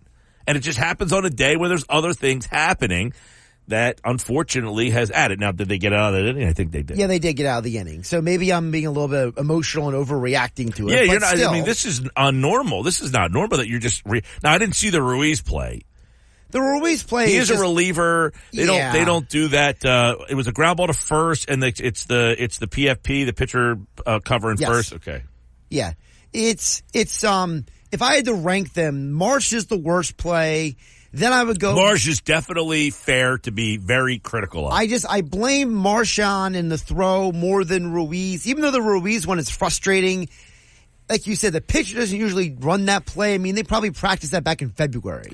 Oh, they do that at spring training. They do it in spring training. It's boring. It's tedious. And it's like when I run that practice with my pitchers, it's the night that all the pitchers, they giggle and they talk and they fool around because it's tedious and boring. Like, it's one of those deals where it's like you're frustrated that Ruiz didn't run to the bag and then try to catch the ball. But I can't be like he's the dumbest person in the world. You know, honestly, if I was to put myself in Ruiz's shoes, Mike, I don't know if he knew how close he was to the bag when he caught the ball. You know what I mean? Yeah, that's a timing thing, too. Sometimes if you're not down with the timing with the first baseman of when he or where he kind of underhands it to you, that one is like you're trying to hit the pitcher in stride. Right. And if your timing's off, it does get a little weird around the base there. Yeah, so I mean, I can't be like angry with Ruiz in that situation, but it was frustrating to watch because you saw him cover at first base. He ran toward the bag. He catches the ball, and then he has a moment where he realizes, oh, snap, I need to put my foot on the bag. Yeah, he either overran the base or the timing wasn't there. So, yeah, it's been a sloppy game today. There's no question about it. The Marsh play in center field, and I'm sure there's others that have led up to, although it was a pretty clean game for the Phillies up until it was 1-1. Yeah. And then they went down 2-1, and now it's 5-2. Phillies offense has gone silent today. I mean, 2 home runs from Harper, and that's about all they've gotten today. Harper's doing his job, and nobody else is. Nobody else is. So this is interesting. You got Robert Suarez pitching for the Padres, and we talked about him. He's the guy that gave up the home run to Harper in the NLCS, Game 5, the clincher. And then last night he was on the mound when they blew the game. And he just struck out Marsh. And now he's trying to kind of erase all of those demons and like, hey, this team keeps biting me. And now I got to, he just threw a 100-mile-per-hour fastball by Marsh. So Suarez trying to get the save. By the way, Ranger Suarez started today, and he would not get saddled with the loss, but he's not going to win the game today, so he will be avoiding his 11th win of the season. But he still has that beautiful ERA to work with. Yeah, let's see what the ERA dropped to. It was 177 coming into the game today. It is now 175, so it dropped a tick. Hey, listen, at this stage of the season, to give up a run and your ERA drops still is pretty darn good. I mean, when your ERA is in the ones, he gave up a run and it still dropped down. So it shows you how good he was today. The guy who didn't have it today was Kerkering, came in. Dominguez then followed Kerkering, and then Soto followed. Those three there kind of had a rough day at the office. I mean, Kerkering gave up a couple of hits. He was wild. He had some pitches that, were kind of like, all right, dude, let's try to get back around the strike zone. Yeah, well, then Dominguez gave up 3 runs. None of them earned. It was the right, because the Marsh error. So. Right. Yeah. So Phils look like, with one down here, they're down to their final 2 outs. We'll get you posted on that here on the Sports Bash Live 97.3 ESPN, the 97.3 ESPN free mobile app. Streaming live video on the X platform at 97.3 ESPN. 2 down in the 9th. We'll tell you what happens coming up next here on the Sports Bash. I do have those 10 off seasons. I will count that list down for you coming up on the Sports Bash on 97.3 ESPN. It's the Sports Mike Gill. And I am the voice of the voiceless. On 97.3 ESPN and the 97.3 ESPN free mobile app. Sports Bash Live 97.3 ESPN, the 97.3 ESPN free mobile app. I'm Mike Gill. We've got Phils losing today 5-2 in the series finale against the Padres. They fall to 49-25, best in the National League, but they had a chance to go 26 games over 500. They'll have to sit at 25. Let us know. Reaction to the loss, 609-403-0973. Misplayed ball in center field, sloppy play late in the game. No hits today, though, really. You had 2 big hits by Bryce Harper, and then that was kind of it. He had 2 home runs, and that's really all you got from the offense today. All right? So that's that. Johnny wants to know what's your take on Stubbs lately. I said when Real Muto went out that I thought Stubbs should have just stayed in the backup catcher position. There's no need to play Stubbs any more than you were playing him before. Just play Marchand and then Stubbs. Because the one thing, and Frank brought this up yesterday, which is a good point by him, Stubbs is left-handed. So you have to force ways to get him into the lineup. Like if you want to give Real Muto the day off, you don't want it to be on a day where there's a left-handed pitcher. So you have to really schedule out where you're going to give him some playing time there. So I think, a lot of times, a day game after a night game. If you play Saturday night and then you play Sunday afternoon, you don't want your catcher catching the Saturday night game and then the day game after the night game. The problem with Stubbs is if there's a left-handed pitcher pitching on Sunday afternoon, that's not a great matchup for him. So having Marchand here, I would just play him like I played JT Realmuto. And, if you see, because Marchand's a switch hitter, so you can play Stubbs the Saturday night game and then Marchand plays the day game afterwards. So I would just play Marchand as if he was the starter, maybe like a 5-2 split. If you play 7 games in the week, I play Marchand 5, I play Stubbs 2. So Stubbs gets 1 extra game because of the injury to Real Muto. But that's all for me. I think that's all you really need to do. I don't think you really need to do much more than that. 609-403-0973, 609-403-0973. Yeah, Phils lose today. I will say this. The Phils are 8 games up on the Braves, right? So the Braves have cut the lead to 2 over the last, couple days here. They have cut into that lead. They won today. They beat the Tigers 7-0, so they're going to gain another half a game on you. They've won 3 straight, Atlanta. So I would imagine now, what's the lead?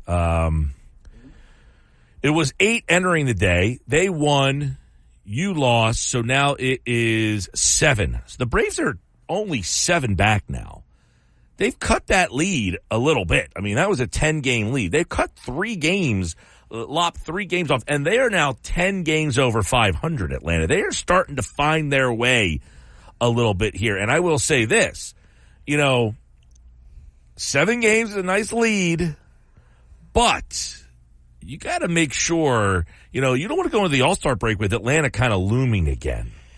Yeah, then Atlanta's won 6 of their last 10 games. So if you're the Phillies, you got to keep your foot on the gas pedal here. You can't let up and be like in cruise control. You got to keep, pedal to the metal, get to that finish line. Well, listen, it's not like the Braves have just kind of vanished here. And I have suggested that I don't think the Braves are all that interested in winning the division this year. I could be wrong about that, but I think everybody just figured, hey, this division, 10 games, they're only 7. I say only 7. I mean, it's still 7 games is still pretty, but we're only in June. Now think about that. We're only in June. The Phillies last year in June in the wild card race, I don't remember where they were, but I would imagine they were probably about 7 games back in the wild card about this time last year. The Braves had a very commanding lead. They had a commanding lead in the division. I didn't say the division. I said in the wild card. And the Phillies made those games up and end up getting into the wild card. Right. Now, the Braves won the division by 14 games last year. I think by this time last year, the division was pretty much already over.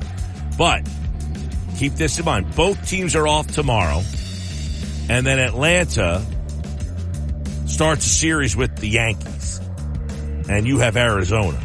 So it's an interesting weekend of baseball coming up. Football at 4 with DeCecco next.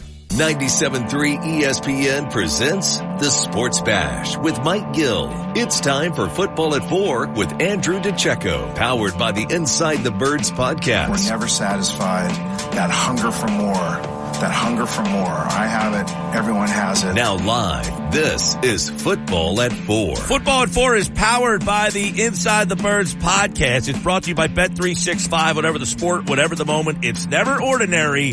At Bet365, our division previews continue. The AFC North is going to be on the Hard Knocks this year. The entire division. And we're giving you a preview of that today. Andrew DeCecco is back with our division previews of maybe, Andrew, the best division in all of football. All 4 teams had a winning record last year. Baltimore 13-4, Cleveland 11-6, Pittsburgh 10-7, and Cincinnati 9-8. Is this the best division for your money in football this season? Hey, Mike, how are you? All is good, my brother? I would say probably so. I've long liked this division because of its sort of physicality, the rivalry there. While some of the teams have never been relevant consistently, I think that they always have a competitiveness against one another. So it's always really fun to watch those 2 teams match up, especially anytime the Ravens play. I always like the Ravens, the force teams to match their physicality. Yeah, black and blue, Ravens, Pittsburgh, Cleveland, Pittsburgh, Cincinnati, who had always kind of been the outsider. They started to, turn their program around. So they've added the intrigue to this one. Let's start with Baltimore, at the top of the list. Generally, they have been the leaders in the clubhouse, 13-4 last year. As we take a look at the division previews, we kind of give a quick little overview of the offense, defense, some additions to draft picks. They had a big addition on offense. Let's start with Derrick Henry. Andrew, how do you think Derrick Henry fits into Baltimore? Well, he's the prototypical Ravens running back. He's a between-the-tackles grinder who is going to give teams fits when he gets downhill. He's going to rack up a ton of touchdowns. I think that he has probably one good season left in him. He's taken a lot of hits and wears on players, but he's sort of built to withstand a lot of that, which is why I think you're seeing him be productive even as he's getting up there in age. So he's, to me, is going to be a key addition, if not the key addition, to the AFC North in terms of giving an advantage. Yeah, they've had, what has been their problem? Why can this offense not get over the hump come playoff time? And does Derrick Henry fix that? Well, I don't know that their receiving core has been good enough. I don't know if they elevate to the standard that needs to be when you reach the postseason. There's been drops. There's just been sometimes their shortcomings just surface. They're not able to get open with regularity. And also Lamar Jackson, let's be frank here. Lamar Jackson hasn't been at his best in the postseason at all times. So sometimes the offense kind of disappoints when all things aren't firing on all cylinders. And the quarterback has to be better, but I think the surrounding talent around him needs to as well, which is why I think Derrick Henry is going to play a big part here, especially as it gets colder. You can lean on the running game, alleviate some of the pressure from Lamar Jackson, and allow your offense to kind of do what it does, which I think it's going to run through Derrick Henry this year. All right, Andrew, you take a look at that. What's receiving core? Zay Flowers, Bateman. They added, they have Aguilar, Mark Andrews. So do we like this receiving core now more because they have Derrick Henry? I like Zay Flowers a lot. I liked him coming out. I think he's a good route runner. He's good after the catch, physical after the catch. I don't know that he's a number one, but he's sort of being cast as such. Rashad Bateman's a player who never really lived up to expectations. He's someone that I had really high expectations for personally when he was coming out of the draft, and through injuries and just inconsistency, he hasn't been that guy. I thought he was going to be their top receiver, and he's built to be a number one, but he hasn't been able to kind of take that mantle. And then Nelson Aguilar is a very consistent player in that offense. When I heard Eric DeCosta, their general manager, speak at the NFL Scouting Combine, one of the things that he made sure that he got across was how valuable Nelson Aguilar is to that offense and to their franchise in general. Just being around the locker room, they like his personality. There's trust there between Lamar Jackson and Aguilar. So he's kind of an underrated player in that offense, but he's someone that I think will greatly aid over the short to intermediate levels of the field. Yeah, they went and kind of brought guys back to that team. Van Noy on defense, Matabuke on defense, Malik Harrison on defense. They're kind of running it back a little bit here. Dalvin Cook, a guy that they had last year, so they're kind of getting past, the big name guy there, and they're going with Henry, obviously, as the running back, because a lot of people thought that would have been a little shot in the arm for them. But see, a new look on the offense, but it's always defense in Baltimore, and this is a defense that still is loaded with talent. A lot of people love Kyle Hamilton. You got Humphrey. I'm a big fan of Van Noy. I feel like he's an underrated kind of guy. Roquan Smith is here. This defense, if they're going to win a Super Bowl, they have the talent on that side of the ball. Yeah, and you didn't mention my favorite player on that defense, Justin Matabuke, a tremendous defensive lineman, really good short area quickness, twitchy, has some power to him, and I think that he's going to take the next step forward, which, if you can believe that, I thought last season he was pretty dominant, but I think now he's going to become much more of a household name. And obviously you mentioned Roquan Smith. They drafted Nate Wiggins in the first round, the corner from Clemson. Marlon Humphrey's there. I think Brandon Stevens is a tremendously underrated defensive back. Thought he took a really big step under Denard Wilson, the former Eagles defensive backs coach, who really was able to tap into his ability. So they have a lot of pieces there that I like. All right. And by the way, Nate Wiggins was the pick in the draft for them. Roger Rosengartner, also an offensive tackle that you might get some playing time there. That was their draft class. But 13-4, the Ravens. We took a look at them, the winners of the North last year. They were followed up by Cleveland, who went to the playoffs with Joe Flacco. A lot of people, Andrew, like this roster, but they don't love the quarterback. What say you about where this quarterback is now in kind of the strange road he has taken to Cleveland? Yeah, it has been a strange road.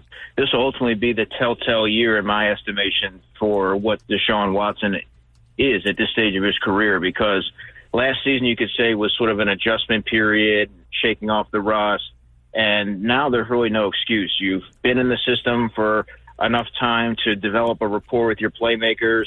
You are being heavily compensated, and they're looking to you to be the franchise quarterback. So there's no acclimation period anymore. You're entrenched in that role. It's time to put up or shut up. And I think it'll be middling. I think they're going to ride off that defense mostly, but I think there'll be a team that's relevant throughout the season just because of how balanced they are, more or less, offensive and defense. But they have one of the better defenses in the NFL, which, of course, is overseen by Jim Schwartz, former Eagles defensive coordinator. Yeah, I know a lot of people looking at Watson. If you get to the playoffs with Flacco, Watson needs to follow that up by getting there. But overall, a lot of these off-season lists, it's list season, as we know, Andrew. Cleveland, a lot of people put their roster, their total 53, as like a top 5 to 7 roster in the NFL. Do you look at them on that level? Yeah, I mean, I don't do any rankings. I don't really fool with that. But, I view them as a preeminent team in the NFL going into the season, at least on paper. And when you look at their defense, Mike, Myles Garrett, you'd be hard-pressed to find a better defensive lineman with overall traits and impact than Myles Garrett. Jeremiah Owusu-Koramoah, the linebacker, who I like, and I thought that the Eagles might take a look at him when he slipped in the draft a little bit there a few years ago. They drafted defensive tackle Mike Hall in the second round, so they have some depth there and a player that they can develop. Jordan Hicks, the former Eagle, is there at linebacker. Their secondary, I really like. They have a ton of young players, including Martin Emerson, who might be my favorite player on their back end. Grant Delpit's a really good young, effective safety. Denzel Ward's a really good corner as well. And I haven't even mentioned Greg Newsome. I'm sure there's other players that I'm forgetting. But, yeah, I mean, they have a really young secondary that they've quietly added pieces over the years, and they really gel together. They're able to keep that nucleus intact, and I think you're going to see a really cohesive unit as a result. Yeah, no, they really talented defense. You mentioned Garrett, obviously, but all around him, they're just loaded with depth and talent on that defensive side of the ball. Really good roster in which Deshaun Watson, he's got Cooper, and now they added Jerry Jeudy in the offseason as well. Nick Chubb should be back and healthy. He had a tough injury to come back from, but we'll see what Cleveland looks like. They finished second in the AFC North last year. Let's go to Pittsburgh. Pittsburgh has not had a losing record in the entire Tomlin era there. They went 10-7. They made the playoffs, but Andrew, big change. The quarterback position. It's now a Russell Wilson, and Justin Fields looms as well, replacing Kenny Pickett. What do we think about the change in quarterback and what that might do for a 10-win team in Pittsburgh last year? Well, they certainly have the names, but they were both available for a reason, and this summer is going to be a tightly contested battle, I would imagine. If I were the Steelers, I would probably give the nod to Justin Fields just based on upside. I think he has a substantially better arm and also gives you the different dimension to be able to move around the pocket and things like that. Yes, Russell Wilson can do that as well, but he's getting a little bit older. There's been a drastic decline in his play, and I think Justin Fields ultimately gives you a higher ceiling offensively. But I'm a big George Pickens guy. I think with better quarterback play, he's going to be able to reach his potential. You didn't really get to see that as much. You saw flashes, but not the dominance that a player of his caliber really should have been able to exude. Van Jefferson's he's really a possession guy. He works the middle of the field, really good route runner, former University of Florida wide receiver. And they drafted Roman Wilson, who's a player that I really like coming out of the draft, wide receiver from Michigan in the third round. A little bit smaller, so he's more of your slot guy. But I love his short area quickness. He's tough after the catch.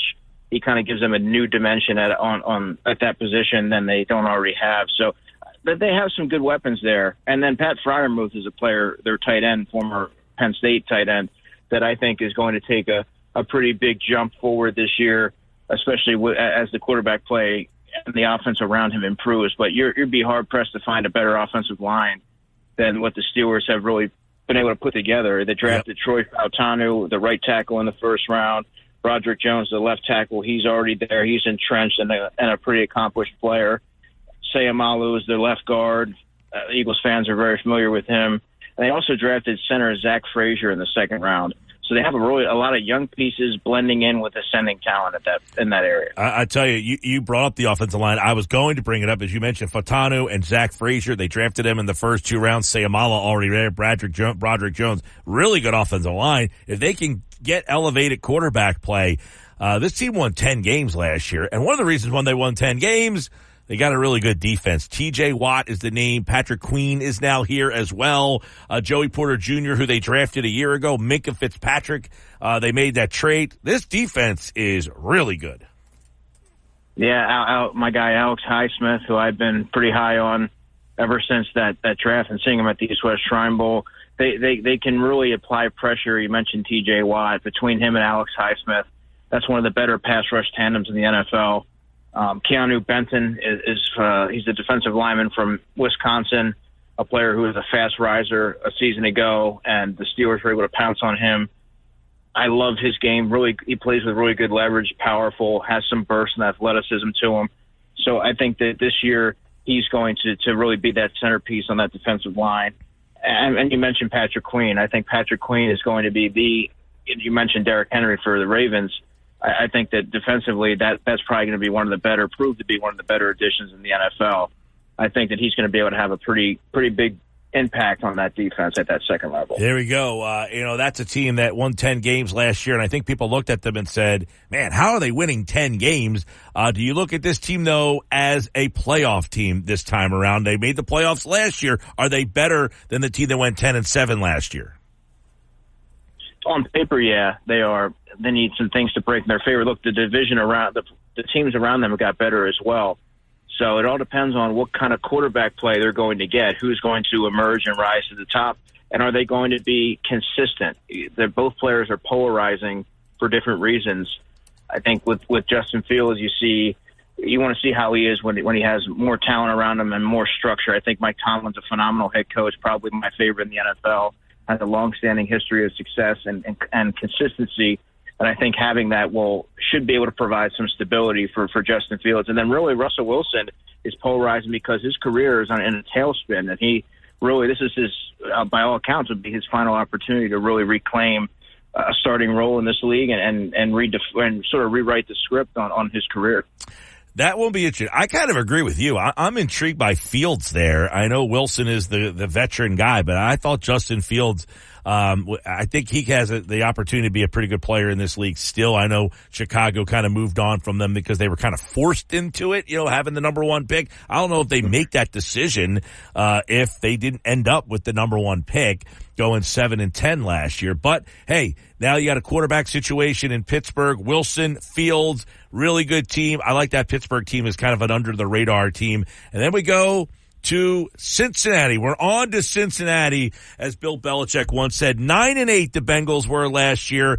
Obviously a lot of injury problems with Joe Burrow. But what kind of team is he coming back to? You got a new running back there, Jamar Chase, T. Higgins, Mike Gesicki's the new tight end. Their problem has been offensive line. When you look at that offense for Joe Burrow, is it a step back from what he had the last couple seasons?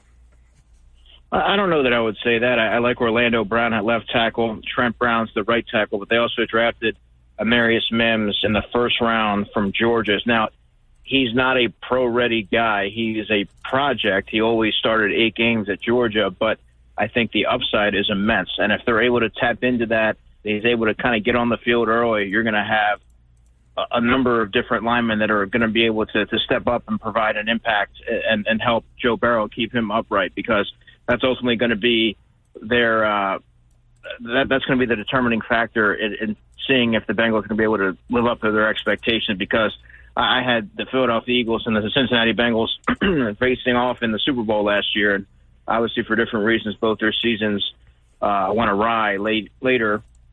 But I think that they've done some good things. Alex Kopp is there at right guard. Their running back situation is really interesting because no longer is Joe Mixon there. You have Zach Moss and you have Chase Brown. Chase Brown is the brother of Eagles safety Sidney Brown. I think he might be someone who takes that starting role sooner than later. I liked him at Illinois. I think he gives some juice and athleticism there out of the backfield. So that's something to watch as well. I think Jermaine Burton, by the way, a sneaky pick by them from Alabama, going into that slot for them. That's a big explosive offense. Chris Jenkins, the defensive tackle for Cincinnati, they took in the second round because you look at that defense. Trey Hendrickson, obviously big credentials there. Logan Wilson, Geno Stone has been there for a while. Sheldon Rankin. So you take a look at their defense and say they just got Geno Stone in free agency. Yep. They added Stone in free agency. So you wonder, does this defense have enough? A couple of years ago, it helped them get to that Super Bowl. Yeah, I think they do. It's just a matter of what's the depth like, because I think from a starting standpoint, They do. I just have some questions in terms of depth. Looking at their, their headliners, looking at their headliners, Trey Hendrickson, who you mentioned, Chris Jenkins was drafted in the second round. I like their linebackers, Jermaine Pratt, and Logan Wilson's a player who I really like coming out of Wyoming. He's been a really good plug-and-play guy for them for a number of years now. And, Cam Taylor-Britt, the corner from Tennessee, who they drafted in the second round a couple of seasons ago. I like him a lot. Mike Hilton's a really consistent nickel player, one of the better ones in football. So they have some pieces there. But, look, this is going to be a tough division. It's interesting to see. I'll be interested to see how they stack up. Yeah, I know that this division is going to be a lot of fun. They're going to be the in-season hard knocks this year. So you're going to get all four of these teams, and we'll ask Andrew his picks for the AFC North. I mean, you can always fold up the papers and put them in a hat and start picking them out, and no one would probably question you on them. But how do you like the AFC North?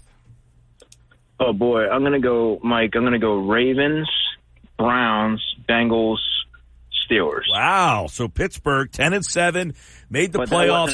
That wasn't an easy one, but as I was going through it, I think that all four teams, you can make a case for. I had a hard time putting them at 4, but I think a lot of it's going to come down to the quarterback play. And that caused me some trepidation there. Yeah, I agree, man. I said you could put a dart and just throw and make a case for the way the dart's laid out there. While we have Andrew here, he has a couple pieces up right now over at InsideTheBirds.com. And one of the things you're writing about is the safety room, more questions than answers at safety. Mm-hmm. What are some of the things you're thinking to look at with that position? As, by the way, Andrew, training camp announced July 23rd. We're about a month away. Yeah, thanks for bringing that up, Mike. So when I was going through the roster and you look at where the Eagles are weakest, you can certainly make a case for wide receiver outside of A.J. Brown and Devontae. You can make a case for linebacker as well. But for me, I'm looking at safety, and the reason being is C.J. Gardner-Johnson and Reed Blankenship, yes, that makes a good tandem, but both players carry injury history to be mindful of. And the third player in this equation, Sidney Brown, by all accounts is going to be ahead of schedule returning from his ACL, but you also have to factor in learning a new defense. How quickly is he going to be able to provide a boost? It's not an assured scenario that he's going to be able to come right in and have that kind of impact. And then really beyond that, they're cross-training James Bradbury at safety, which we never got to see because he came up lame during individual drills on the first day of mandatory minicamp. So he's largely a projection. We don't even know if he's going to be on the roster. Avonte Maddox is cross-trained, but his primary role is nickel corner. So, it's kind of tough to bank on that. And then they have a number of young players in Tristan McComb and Mekhi Garner, who each played in 3 games last season, mostly on special teams, and they played in the playoff game. And then Andre Sam, the undrafted safety out of LSU, is a interesting player, a little bit older, but I think that his size and athleticism, he's only 5'10", 194, but he kind of moves around like a corner. I think he has some good range and fluidity, but again, there's it's an unknown entity there aside from the top 2 players, and even they, to a degree, carry a little bit of concern given their injury history. All right. I know that that safety room, you're going to keep an eye on that, but you also wrote over at InsideTheBirds.com that you think the corner room might be the strength of this team. Yeah, absolutely. My favorite position to talk about, I gotten to know a lot of these guys, so I kind of know how they operate, what they're really good at, and what maybe they need in areas of improvement. But, Slay, I don't think he gets enough credit for how good and consistent he's been over his career. And he's their top corner. He's going to be a mentor for the younger players, which is something that he's always mentioned ever since I've gotten a chance to talk to him about getting, paying it forward, paving the way for the younger players. And I think with Quinyon Mitchell and Cooper DeJean there, he'll be able to kind of get them set up for success.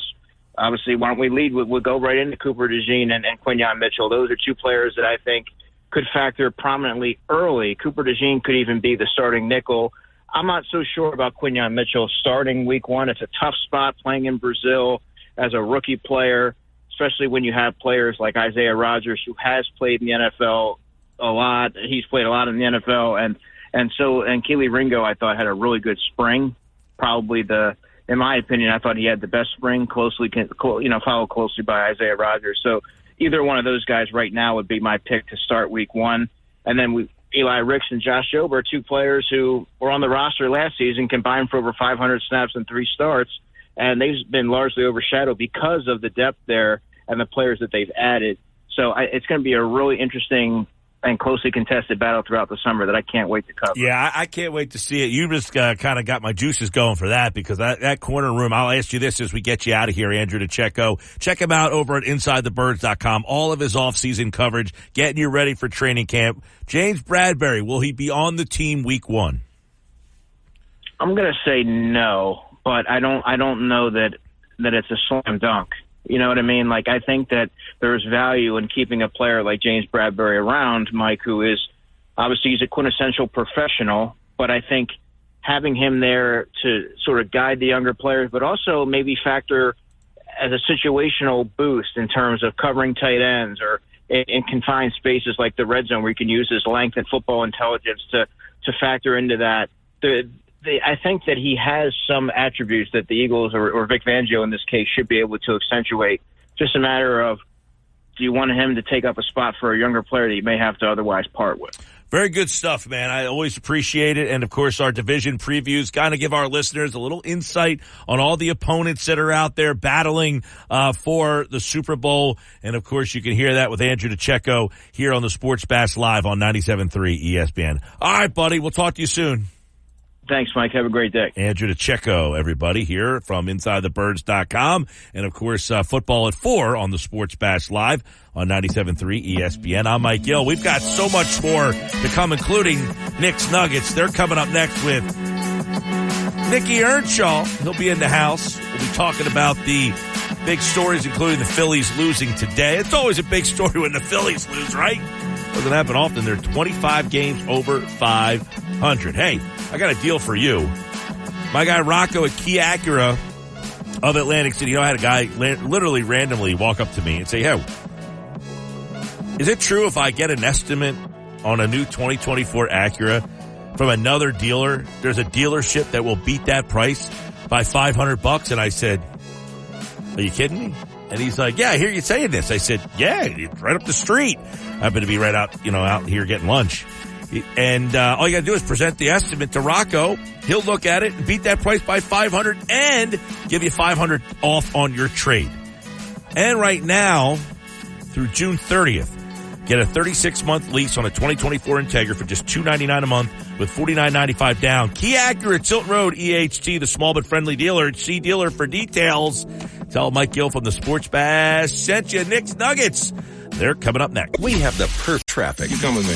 The Sports Bash with Mike Gill on 97.3 ESPN and the 97.3 ESPN free mobile app. 4:32, Sports Bash Phils lose 5-2 today. Bryce Harper a pair of homers, but not enough. Phillies defense kind of let him down late in the game. Brandon Marsh. Bullpen didn't get it done. And the Phils lose the final game of the 3-game set. 5-2 to the Padres today. See if they're a part of today's Knicks Nuggets. Nick Earnshaw is back, host of the Shift podcast, producer of The Locker Room here on 97.3 ESPN. And he's back for another edition of Knicks Nuggets on the Sports Bash. What's up, Nick? What's going on, Mike? Nice to see you once again. Yeah, tough one today for the Phils during 1 o'clock game today, 1 o'clock start in the afternoon at the bank. Probably if you attended, but listen, I got to start with nugget number one. The defense struggled today. Alec Bohm. So I want to go back to the Marsh thing. Marsh is a really good left fielder. We have to remember this. He's top 5 in defensive runs saved as a left fielder. He's really good in left field. Preferably wouldn't want him in center field. He's taken some bad routes on baseball since moving back over there, since Rojas got sent down. Today, just had a mental mistake, let the ball get by him, and in that situation, can't happen. But I will say this, Mike. Alec Bohm is second in baseball in errors.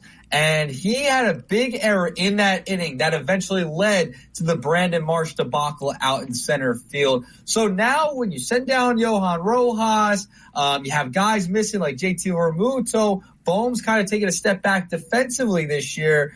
defense is now a little bit of an issue again, right? We've talked about it in years past, how, that's why you brought Johan Rojas up, was because of the glove. The glove wasn't as good as it was last year. You sent him back down because the offense wasn't great. Now you move Marsh out there, and now this is what happens, Mike. So defense, it's going to be somewhat of a concern the rest of the season, the rest of the way.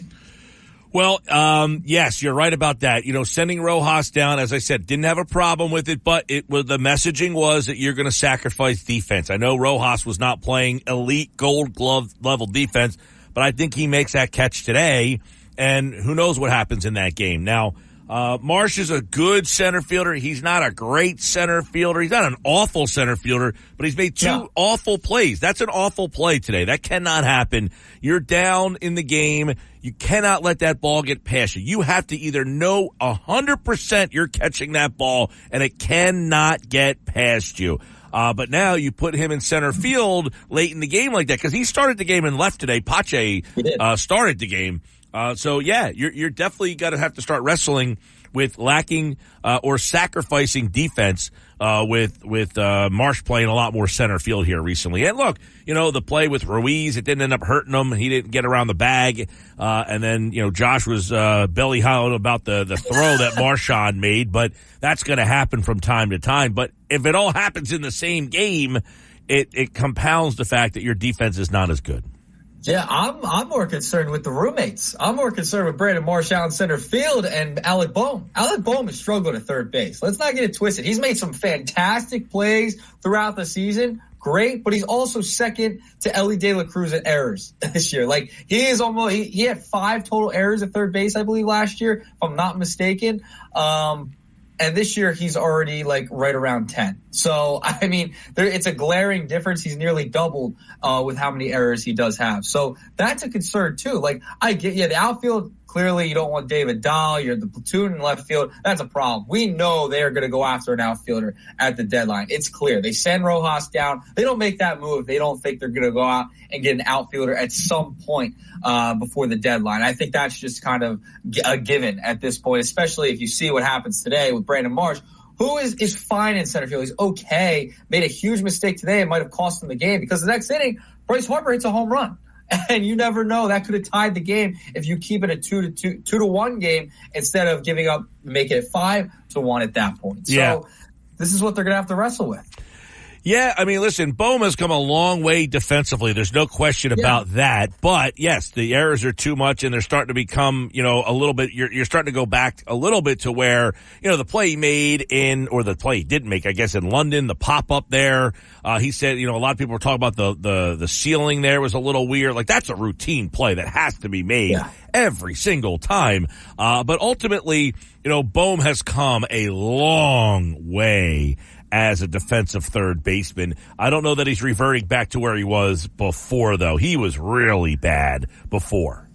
Yeah, he was. He was brutal. I mean, it's like the COVID season, he was bad. Around that time when he was first starting to come up into the big leagues, the bat wasn't there yet either. So it was like, oh man, is Alec Bohm going to be a bust for the Phillies? He hasn't been that. The bat's been fantastic throughout the year. He's getting back on track again. But defensively, it's just something to monitor. He struggled at third base. He's made some really fantastic plays, and then some routine plays. He's messed up, and that's just part of it. I guess you're gonna have to live with Bohm at the hot corner. He's gonna make mistakes, so that's just something to watch. The defense. Well, is definitely taking a step back. Let's also keep in mind the center field spot. You do have a plan B. You can go back to Rojas. You do have Pache. You don't have to play Marsh.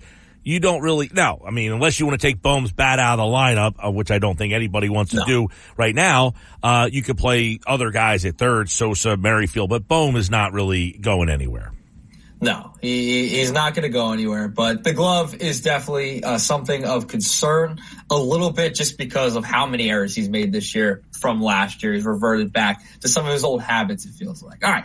Nugget number 2, I do want to talk about this, Mike. You started the show kind of talking about the Phillies' attendance and could they revert to the Sixers? I thought it was a fascinating question. Could the fans kind of have the same temperament as Sixers fans right now because, yeah, they sell out a lot, but there's no enthusiasm for the Sixers. It's like, the regular season, great. Don't really care. Embiid's going to do what he does during the regular season. They'll get to the second round and be bounced. This year was the first round. Right now, the Phillies are second in all Major League Baseball in attendance, right around 40,000 fans a night, which is pretty good. I don't think the attendance will fade. They have to at least get back to the championship series. I don't think the attendance will fade heading into next year. If they don't get to the championship series, or if they don't get to a World Series, they get to the championship series, I think they'll be okay. I think the enthusiasm will be okay if they get to at least the championship series. But then people are going to become impatient, I feel like. They're not going to be as lovey-dovey, I feel like, with this team as they are now. Everyone loves the Phillies. It's the thing to do. It's the place to be. The bank is where you want to be at. But now the expectations are raised, right? Now you're at a point where, all right, you're 25 games over 500 now. You're one of the best teams in baseball, second best record in baseball behind the Yankees. You've been to the World Series already. You were in the NLCS last year. The expectations have been raised, and people are going to become impatient with the Phillies. Like, is it going to, after this year, it could be, we'll still go. It'll be a great time. But, they just can't get it done. That just seems to be the way, just like the Sixers to an extent. I think the momentum and the patience will fade away, not the attendance more so. Yeah, I'm interested. We talked about the fact that the Sixers had strong attendance and people were into it. Like, it was the place to be. And I just didn't feel the games I was at this year. It just didn't feel that the people were into it as much. And it's kind of like, hey, before it was more, hey, this is the place that you come to be seen, right? It's like, I got to go to the Sixers game because that's where all the cool people are. Now it seems that it's more just like, hey, there's seats available. I'll take my kid to the game. A little different vibe in there. And I think the fans have gotten frustrated with the Sixers, which is fair. I'm not questioning that. But I wonder if the Phillies now have a great, you're your own worst enemy in this situation. If you go out and go 50 games over 500 or something like that, and then you end up getting bounced, are people going to say, I've seen this story before. I'm not going back until they do, get the job done? Yeah, it's like, all right, they'll get to the first round, they get through the NLDS, they'll get to the championship series, and then what? You know what I mean? They fell apart to the Diamondbacks last year. I mean, that was pretty brutal. Being at that Game 7, it took the air out of the entire stadium. I mean, just walking out of there, it was awful. Well, that's the problem is right now they're 25-3 or now 25-4 in their last 29 home games after the loss today.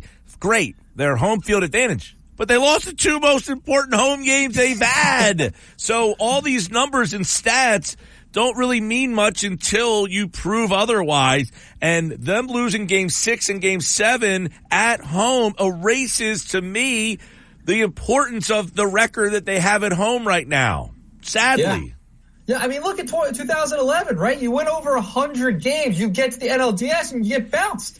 You get bounced almost immediately. So, yes. You want to enjoy, and I know Mike McGarry said it earlier, you want to enjoy the ride, enjoy the entirety. Which I agree with. That's the great thing about sports, right? I agree with that. Yeah. Sports is still a journey. It's still a life lesson. There's still something there that you want to take from it, and I think that's fair. So all of it, be a fan, enjoy it. I talked about going to London. I probably would not have gone to London had the Phillies not gone there. Sports has added so much to so much of our lives, ancillary. It added the fact that the Phillies happened to be in London, and that's the reason why I elected to go there. Yeah, exactly. They're a destination team now. It's I want to follow this team. That's a reason for me to go to London. If they were it was still 2015, 2016, you're probably not heading over to London, Mike. You're probably not. You don't. Who wants to go watch that team play baseball? So that's where they're at. They're not going to lose the attendance. I think the attendance will be fine because they're still going to be a contender to get to a World Series. But the patience will run thin.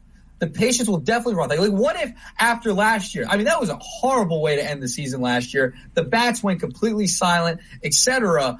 You now come into this season. What if they didn't get off to the hot start? What if they got off to a slow start again? Then things start to boil over, right? And you're not seeing maybe the sellouts, 45,000, 44,000 on a Wednesday afternoon in June, right? Like, you might not see that as much. So that's something that I think helped them because they got off to such a hot start and are at the top of the standings. That helped the Phillies this year because that was a sour way to end last season. You hope it doesn't happen again this year with the same type of thing. They're going to have to really get off to a hot start next year if the same thing happens. I'll tell you what, I asked the question before. If they didn't get to the World Series in 2022, would we have what we have now? Like, how much did getting there that first year so unexpectedly help launch what's going on now?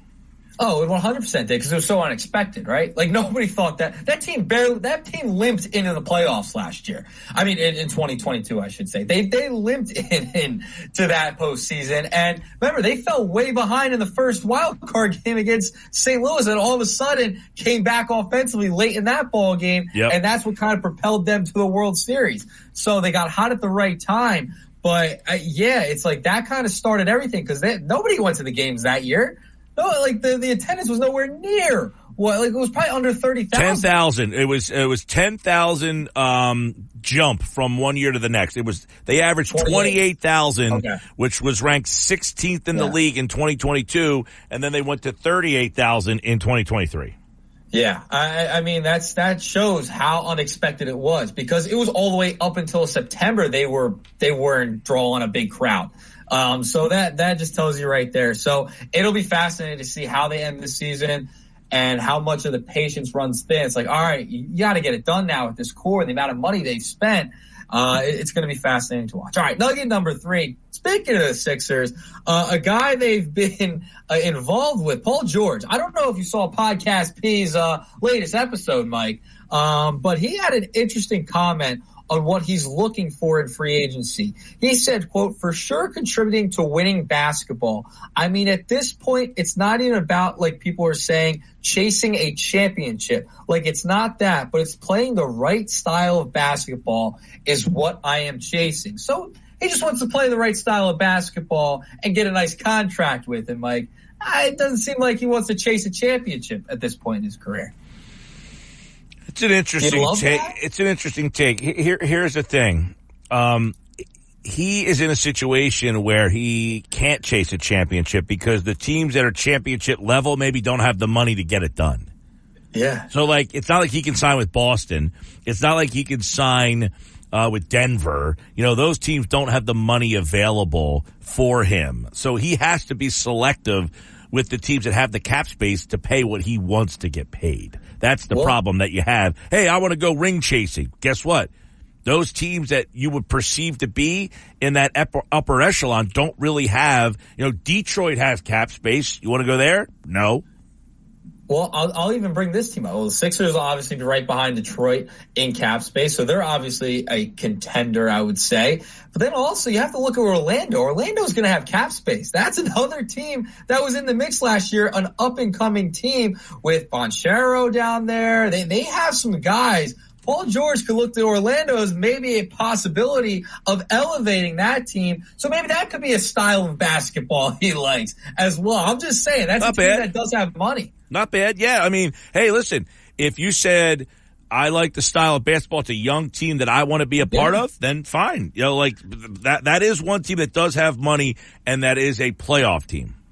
Yeah, they got Wagner down there. They had some young guys, man. Charo. I mean, they had some young players that maybe that could fit his style. The Sixers, I feel like they're trying to win a championship. I mean, I don't know if they made the right decisions to, but I mean, that was an interesting comment, I thought, from Paul George, that he's not looking to really chase a championship at this point in his career. Then what are you chasing? That just makes no sense to me. At this point of where you're at and what you've done throughout your career, haven't done really anything, haven't won anything.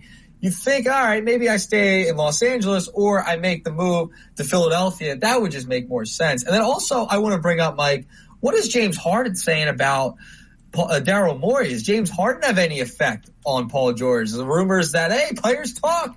Just saying. That's something that could be possible. Yeah, that was brought up from a listener yesterday, is that, hey, Paul George, as he had Harden telling him, hey, don't play there, he's a liar, is that something that's going to factor into his decision on whether or not, the interesting part about that is that there are Sixers fans out there that don't really want Paul George.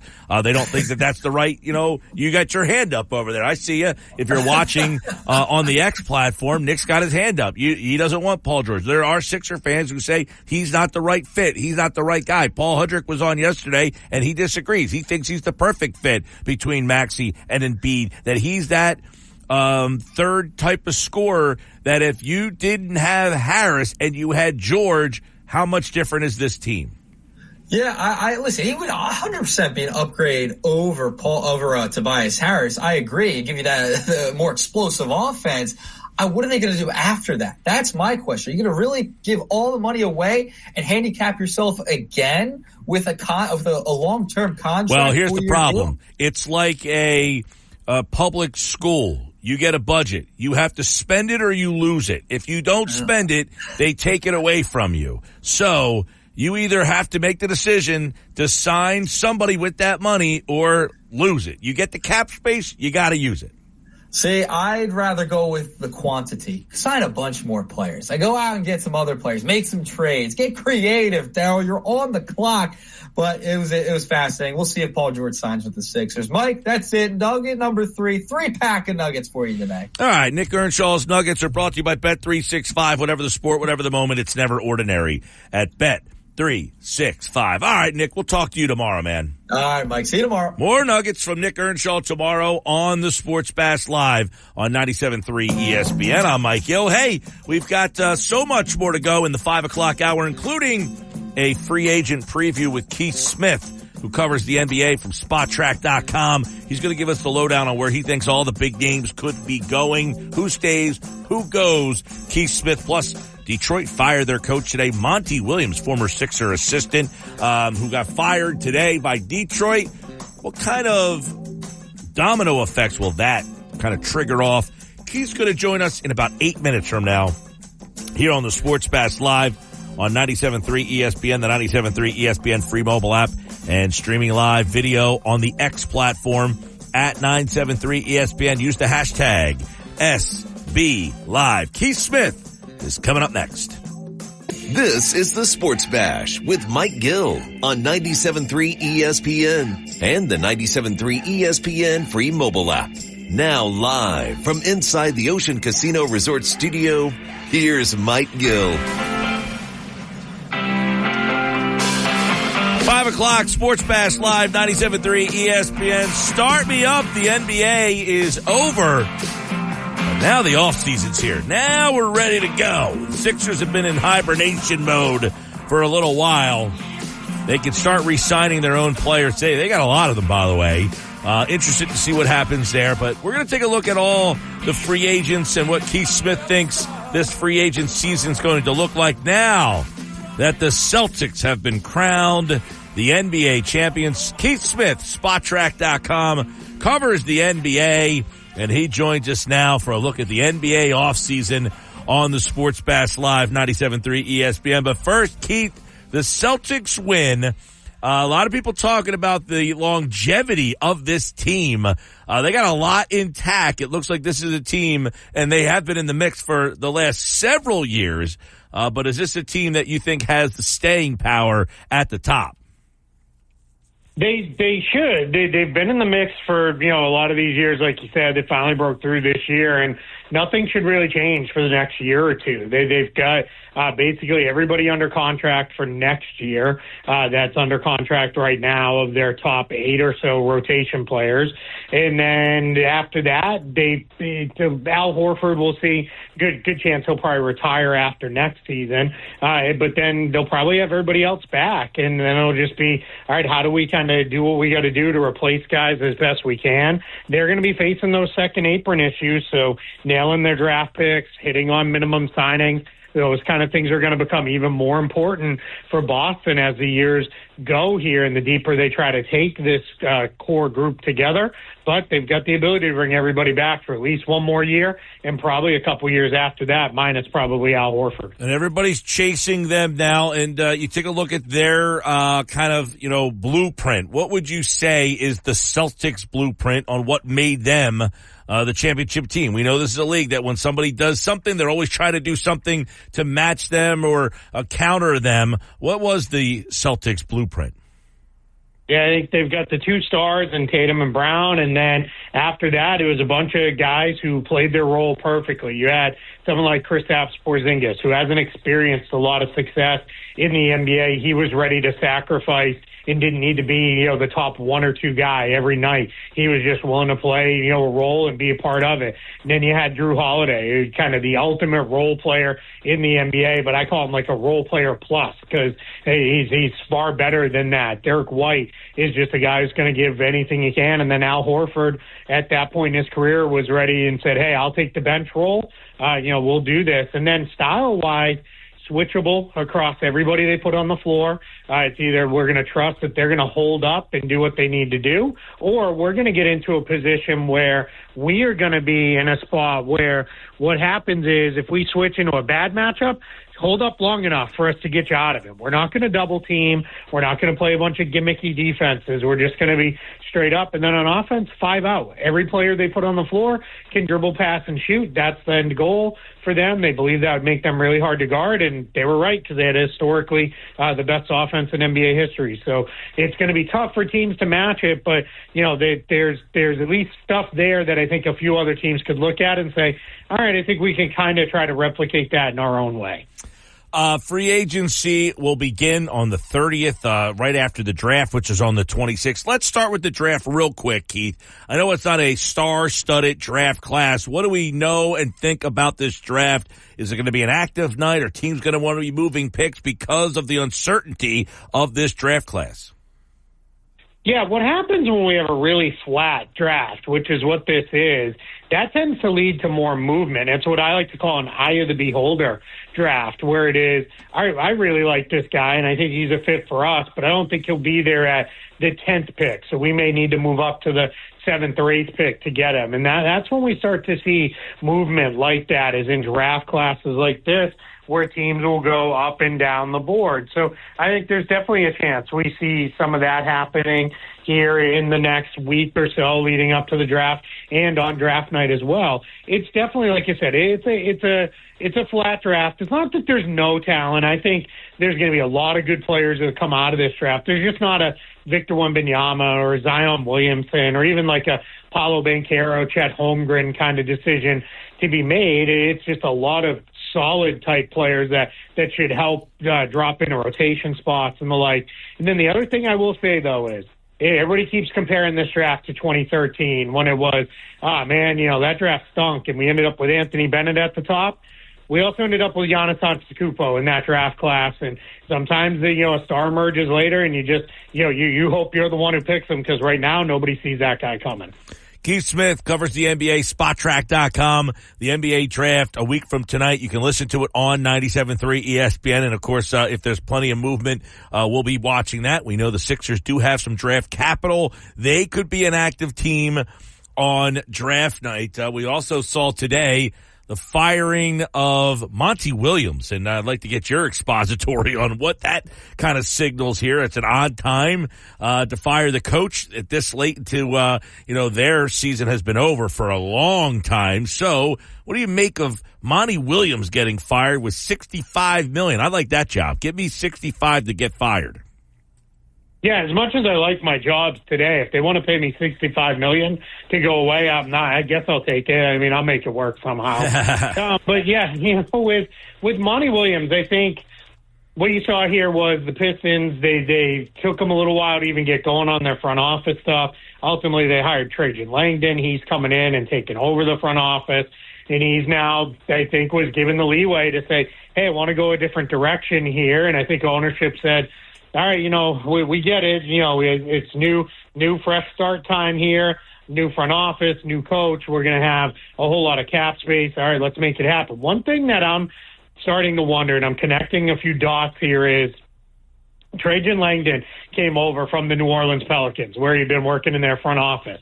Just in the last week, they came out and said they're hiring Fred Vinson as the top assistant coach in Detroit, which was a little weird because you hired an assistant coach and then moved on from the head coach.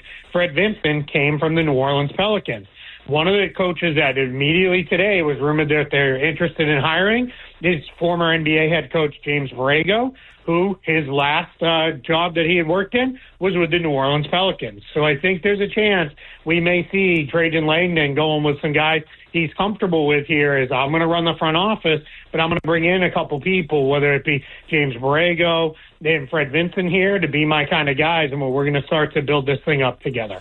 Do you believe it's still a fait accompli that J.J. Redick is the coach in L.A.?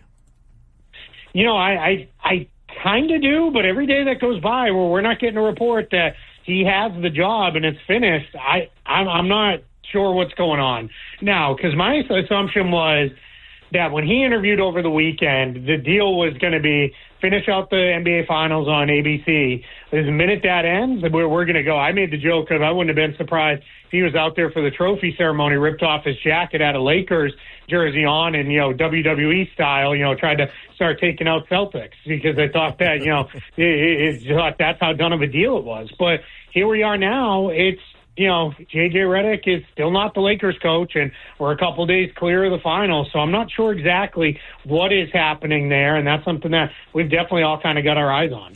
Yeah, that should be another story. It's an interesting time to fire the coach in June.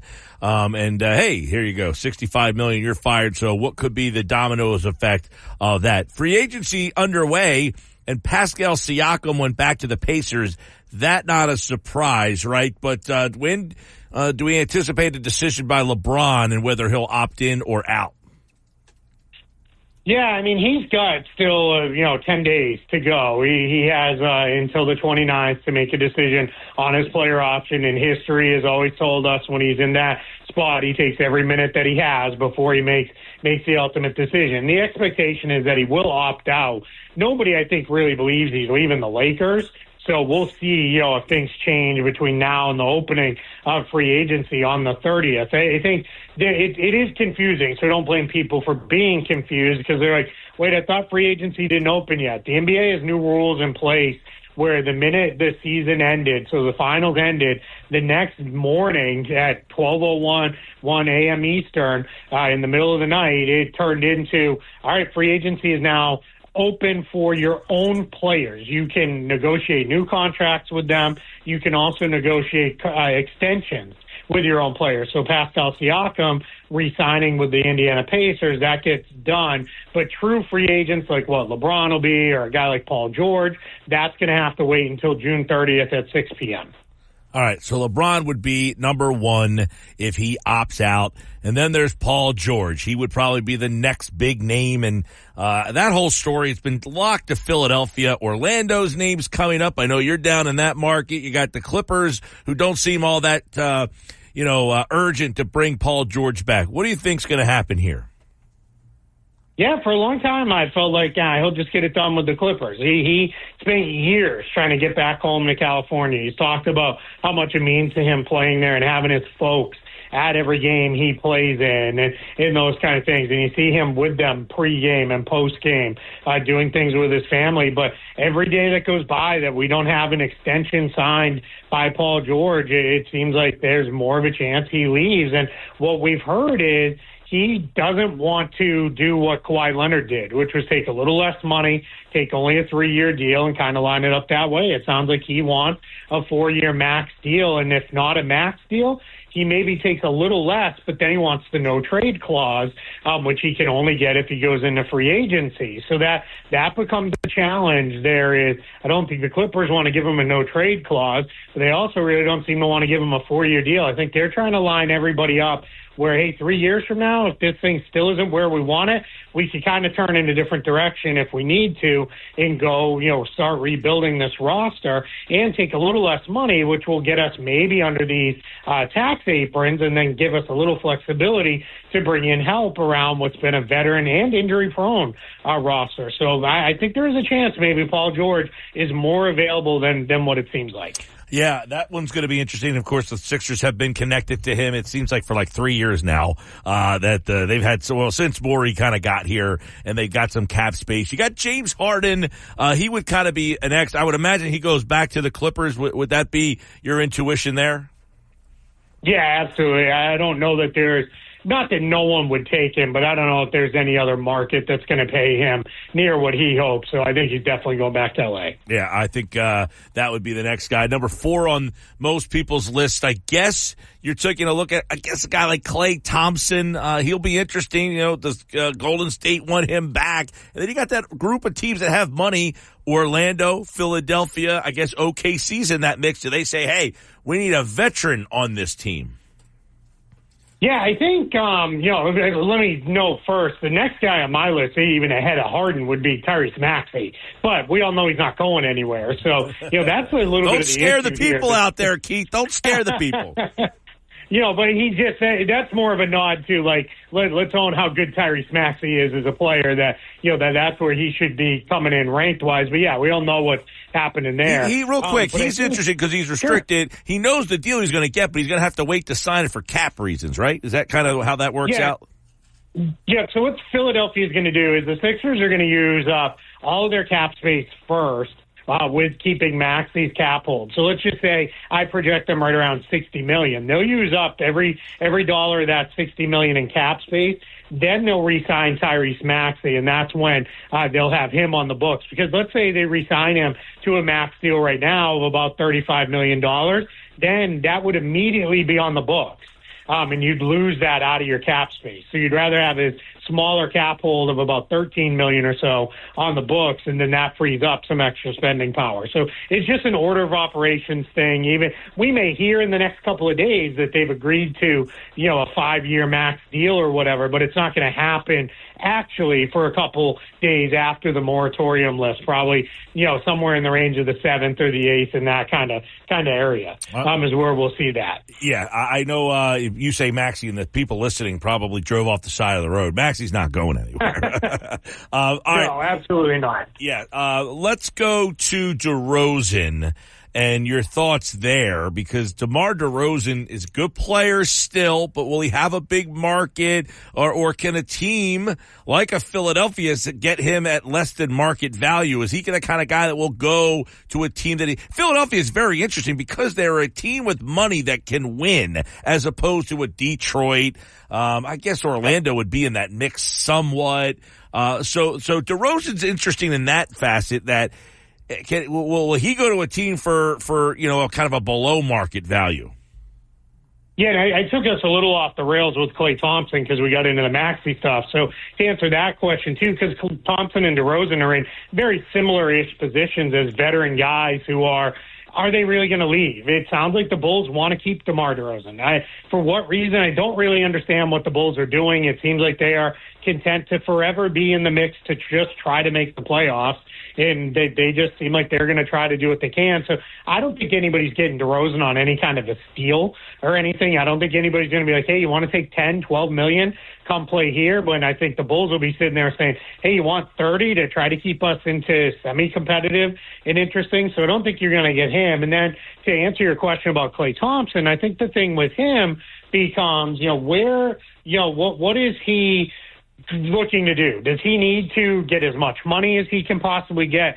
I think the Warriors are very serious when they say they're trying to lower their tax bill this year. They're trying to get under those aprons, start resetting some of the tax clocks and stuff and those kind of things. So I think they're going to be looking for Klay Thompson to take about half what he made before. And then the last thing I'll touch on, Philly to me, they're the most interesting team this summer because we've never seen, in my entire time doing this, a team that has 2 superstar, all-star level guys like Embiid and Maxey in the fold, and then 13 potential roster spots to fill. Now, they may keep a couple other guys towards the back end of the roster that are on smaller contracts, but they're going to have a bunch of roster spots to fill in a whole lot of cap space. Completely different world. And then that is also why I think Orlando's interesting. They're a good team with potentially $40 million to spend. They would have to lose a couple rotation guys for that to happen. But the Oklahoma City Thunder, they've got $35 million in cap space this summer, and that's without losing a single guy who is playing real minutes in their playoff rotation. So they're in a spot where they could kind of go out there and say, all right, who do we want? Who do we really think is the one guy that can come in here, be a 25, 30-minute-a-night guy for us, be that guy to lift us over the top? Because they're here. They're good. They're very good. And $35 million to spend, only really have to fill one roster spot, that's pretty enticing. Yeah, that is where a guy, that's why I was thinking that DeRozan could possibly be like, you know what, that OKC team, they need a veteran. I can slip in right there. So that would be kind of interesting. Then you got that next group like OG Anunoby, everybody, you know, the Knicks, the Sixers have been mentioned a lot there. Or is this Knicks and nobody else? Well, it came out the other day that he's not real happy with the offer that the Knicks have made. Now, I will say this. One of OG Anunoby left Clutch Sports in the last year or so and went to CAA. One of his agents there is Sam Rose. Sam Rose's dad is Leon Rose, who runs the Knicks. So unless we're going to have some really awkward Thanksgivings around the Rose house, my guess is that probably gets done. But yeah, it is interesting that it's come out that he wasn't real happy with the offer the Knicks have made. And the Knicks have been as much as they used to be chase stars and overpay guys and everything else that they used to do. Under Leon Rose, they've been pretty prudent with, we're going to go after guys, but we're going to set a number, and if the guy doesn't come in that number, we'll move on to the next guy. They've been pretty smart about the way they've tried to build out that roster. So that one is a little interesting. Is there going to be a market for Hartenstein? Yeah, there's a big one for him, and that's going to be, in a lot of ways, I think, the tougher player for the Knicks to retain, because the Knicks are limited. They can only give him a starting salary of about $17 million and about $80 million total money over the course of a 4-year deal. Now, that's a lot more than he's made at any point in his career. He's only made about $22.5 million total in his career to this point. So, but you've got, again, Oklahoma City could be looking for a big that they could say, hey, we want a real center out here, somebody who can play behind Holmgren, maybe play some with him in really big lineups. Hartenstein would be a good fit. Orlando's been a team that's been talked about. Maybe we'll look to upgrade our center position a little bit here. Maybe we'll do that. So that's where he's going to have, I think, offers. And ultimately what he's going to have to decide on is, do I want to take a little bit more money from the Magic or from the Thunder, or do I want to stay right here in New York where I've become a huge part of things and I can still make a lot of money, a lot more money than I've ever made? That's kind of the decision he'll be down to. Yeah, that one's an interesting one. You also have Miles Bridges, who I don't know what to think of him. Is he the good player on the bad team, or is he going to have suitors? Yeah, and a lot of that's going to come down to where are people at with the off-the-court stuff. Because you signed Miles Bridges, opening press conference with him is going to be a lot of questions about what went on with him off the court in Charlotte with the domestic violence charges. They had the one issue, then it came back up a second time. Yep.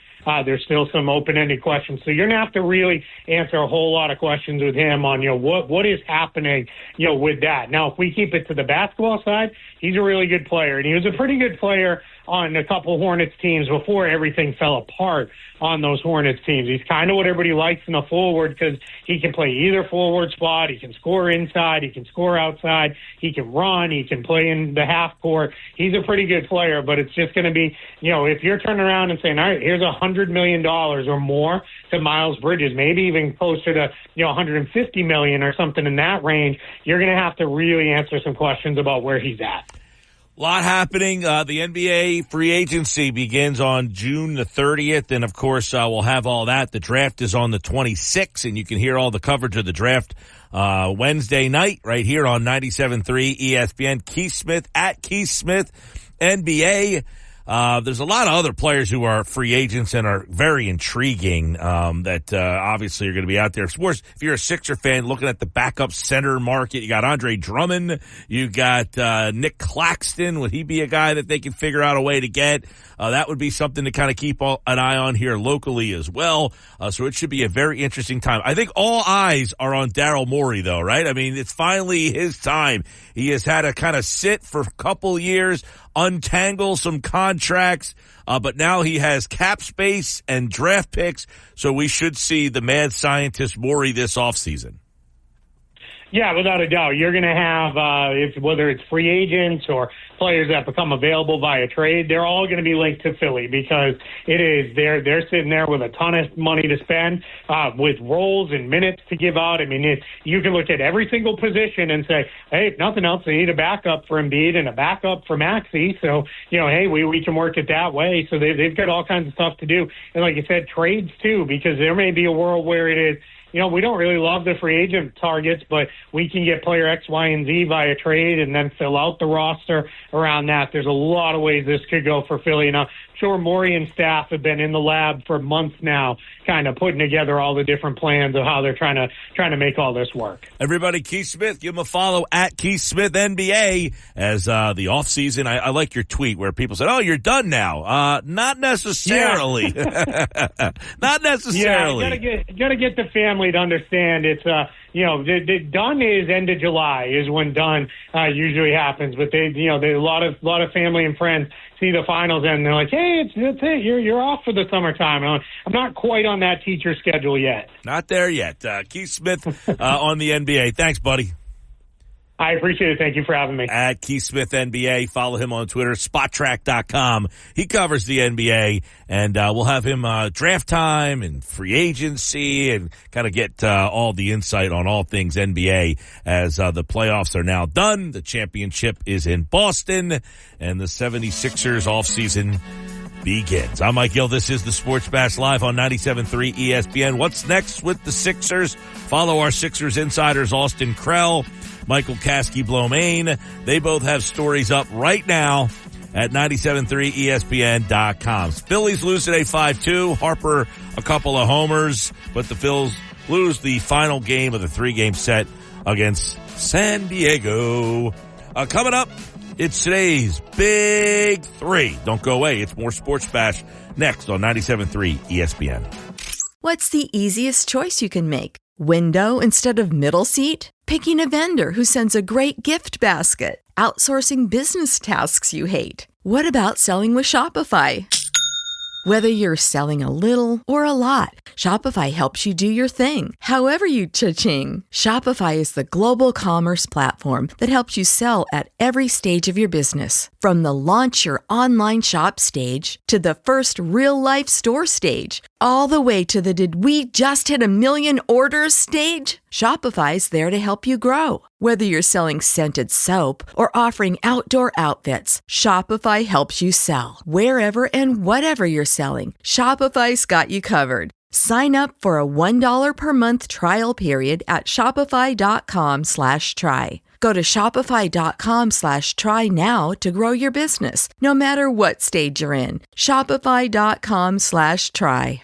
The Sports Bash with Mike Gill on 97.3 ESPN and the free mobile app.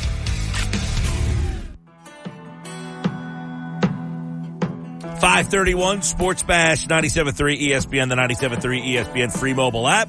Thanks to Keith Smith for stopping by. If you missed our conversation with Austin Krell, our Sixers insider from earlier today, check that out on the live video stream on the X platform at 973 ESPN. Use the hashtag SBLive.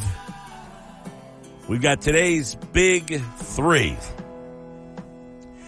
Mike, I wanted to start with the sad news that happened last night. Get your thoughts on it. Willie Mays passing away last night just before the Negro Leagues game that Major League Baseball is going to host this week.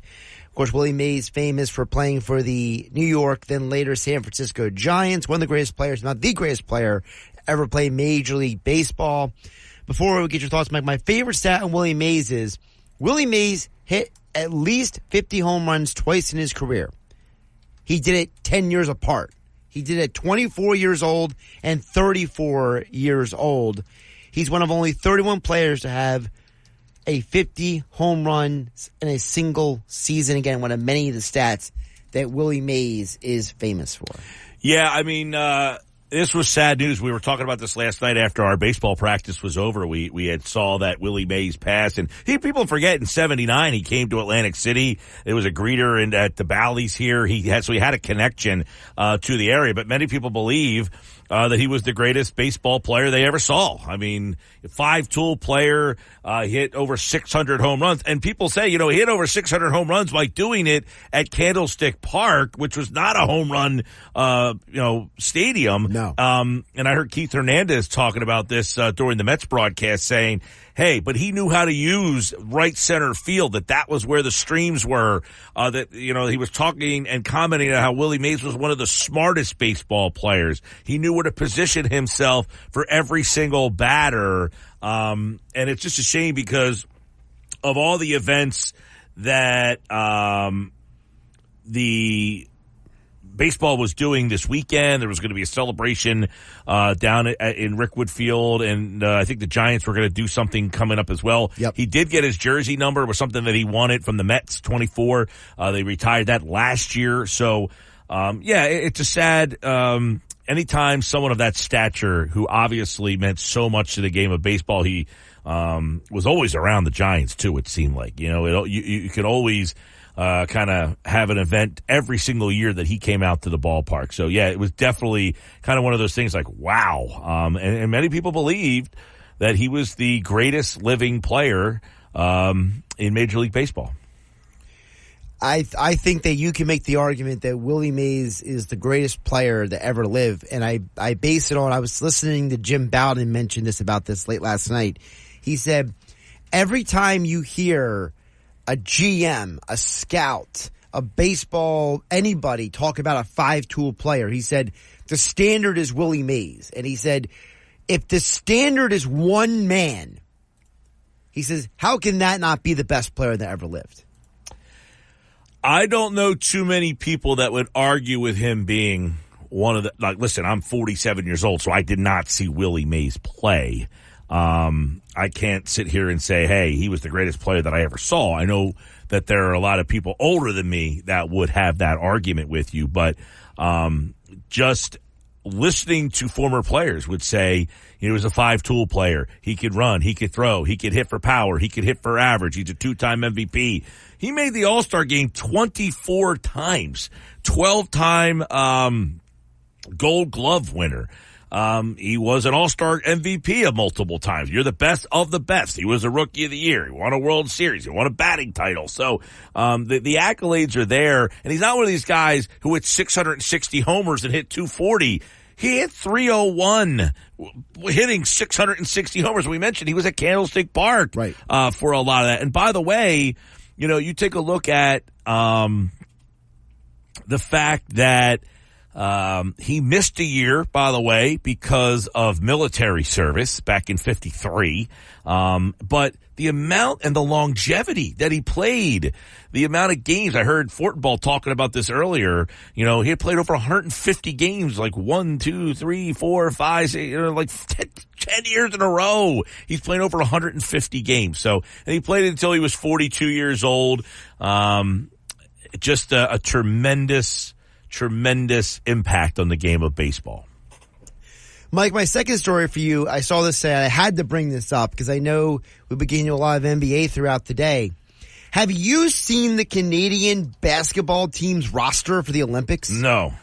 There are 11 NBA rotation players, not including Zach Edey, on this Canadian team roster for the Olympics. Can I read off some of these names for you? Because you might. Why do you think Team Canada is going to win gold? I think they might win a medal at least. Okay, let me hear. Because you say this to me, but I also say, well, what about Team France or what about Team? Where's Luka from? Serbia. Serbia, yeah. So they got Jamal Murray. Jamal Murray, good. Andrew Wiggins. Okay. Lou Dort. All right. Wow, you don't really like Lou Dort. I mean, he's okay. I mean, I'm just like, yeah. I mean, if you're telling me Jamal Murray's the best player in the team, they're not winning a gold. Dylan Brooks. Okay. RJ Barrett. All right. Nickeil Alexander-Walker. Mm-hmm. You also have, I mentioned Zach Edey. He's on this team. They also have Trey Lyles, They have Kelly Olynyk, Dwight Powell. That's a bunch of NBA dudes against the international game where there's not as many elite players in some of these countries. Solid team. I would be. Team win a medal. Are you on a site that gives you all the rosters? Hey, I'm not. I'm reading off of a specific article about the Canadian team. I think if you looked at other teams, though, you might say they're just as good. I mean, the top three on that team are Murray's very good. Wiggins is solid. Yeah, but I mean, some of those teams, like, remember the years like Dirk would be in the Olympics with Germany? It was like, you're Dirk talking and a bunch of nobody. You're talking about though, like 30 years ago. The whole evolution of basketball is because of that. And what has happened now, because of the Dream Team, it sparked all these other countries having multiple. I mean, look at the NBA right now. The best players in the league aren't from here. So I'd be surprised if there aren't other countries that have multiple NBA players on. Well, I'm sure they have multiple NBA players, but do they have the depth? Team's problem is it doesn't have the depth. It's got like 4. I mean, they have some NBA players. My point is, I think there are other teams that you didn't look at. So you're saying I might be overvaluing the Canadian team? I don't want to say that without looking at the other rosters, but I think that you're undervaluing that other teams will have a lot of NBA players on them. I'll have to look more into who's on the Serbian team and get back to you, okay? I know France is interesting because Joel was supposed to play for that team. Right. And then he ended up not playing for that team. So I don't know who else is on that team, but. Well, you got Victor Wembanyama. I know that. I'm trying to say, like, who else, like, in years past. Nicholas Batum is on that team. Batum is definitely on that team, yes. Yeah, so, I mean, those are two come off the top of my head, without having the full roster in front of me. But yeah, I would sit down and compare every single roster maybe to get a better idea of who is. And Evan Fournier is also, Killian Hayes is on the French team. So there's at least 4 NBA players right there on the French team. There you go. That's what I was saying. So I think you're selling short some of these other countries. By the way, the Serbian team, Bogdanovic is on that team. Which one? Bogan, Nikola Jokic, Nikola Jokic, let's see. There's a bunch of guys who are fringe NBA players who were on that Serbian team. I don't see Luka. Is he not Serbian? He might not be Serbian then. But there's the other guy that plays for the Heat, Nikola Jokic. He's on that team. Vladimir Lukic, he's on that team. Doncic is Slovenian. Oh, okay. Slovenian. All right. But that Serbian team with the two, they've got a bunch of NBA players. They've got at least 4 NBA players on that team as well. I'm trying to look real quick here. That French team has Batum. They've got Fournier, Rudy Gobert, Killian Hayes, Frank Ntilikina. He was in the NBA for a little while. But there's and Victor Wembanyama and Gershon Yabsul. So they've got 7 NBA guys minimally on that team. So that's what I'm saying. I think the Canadian team's good. I would take that the French team over them. Because of the length, I can see you maybe leaning to them because they got a lot of. I have to pick a reason why I like one team over the other. Is that not a valid reason? That's not a valid reason. I'm just saying. By the way, Australia's got Dellavedova, Dante Exum, Josh Giddey, Josh Green, Joe Ingles. Yeah. Patty Mills, Matisse Thybulle. That's 7 NBA guys there, and I think there's a couple other guys who have been in the league. Ben Simmons, I guess, is not playing for that team? I guess not. I guess he's too busy on Instagram. Mm-hmm. But that's 7 guys on that team. Okay. I mean, again, I was not saying Canadian was going to win the gold. I was just saying that I think they can win a medal. They might be able to. No, that's a good team. I when you said it to me, though, the way you presented it, I thought you were giving me like, whoa, Jamal Murray's my best player. He's a really good player. You could argue Jamal Murray is a top 20 player in the NBA. That's true. Don't undersell Jamal Murray. Man. He's not better than Jokic. He's not better than Jokic. Who's playing for another country. Right. He's probably... I mean, Wembanyama is hard because he's so young. But he is also more into the international game. But you could all argue that what makes the French team that we're talking about good is the fact of their length. Because they got Wembanyama and Gobert and Batum and Killian Hayes. Like, they got a bunch of dudes who will just look you in the face and be like, you cannot shoot over me, basically. Like, to me, their strength is probably going to be their defense. They're probably going to have, like, that situation where you might want to bet a lot of the unders in the French games. Team, yes. I'm not all that. I like some of the other teams that I mentioned. The Australian team's fascinating because they got a bunch of shooters. The Australian team's always good because, number one, they care. Like, it's like a big deal to be on that Boomers team. Right. So I think that team's going to be a little bit more close-knit and fluid than the Canadian team. And you mentioned the Serbian team with Jokic and those guys. Obviously, those are some guys who are going to... That's another big thing here. Yeah. Those type of countries care a lot more and are into it. So even the guys who aren't pros, who are like the top players in those countries, are like sneaky good that you don't know, and they've all played together for years. The Canadian team is just a bunch of like good but not great NBA guys. Right. So you're putting together like a Bobo Team USA. Gotcha. That's why. True. Yeah.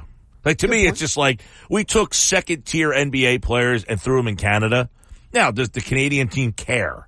Like normally Canada doesn't care about basketball. I think they do now, obviously. Maybe. I mean, I don't remember a Canadian team having this many NBA players. No, I agree. There's a lot of Canadian NBA talent for the first time that I can remember. Bill Wennington is not walking through that No. team. That's a great poll by you. That's the best poll you've made of the week. St. John's. That's Bill a great poll. Wennington. Well, I remember because when the Dream Team 92, yeah, played, there was a basketball game for Nintendo, I guess it was. It was like USA Basketball. Mm-hmm. And it had like all the countries. And Bill Wennington was like the center for Canada. I don't think I could pull another player from that team.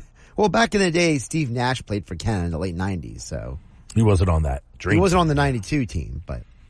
Mike, my third story, did you see this story about the error that was made on the Kansas City Chiefs Super Bowl rings? Yeah, not the Taylor Swift era. No. Eras. Not that one.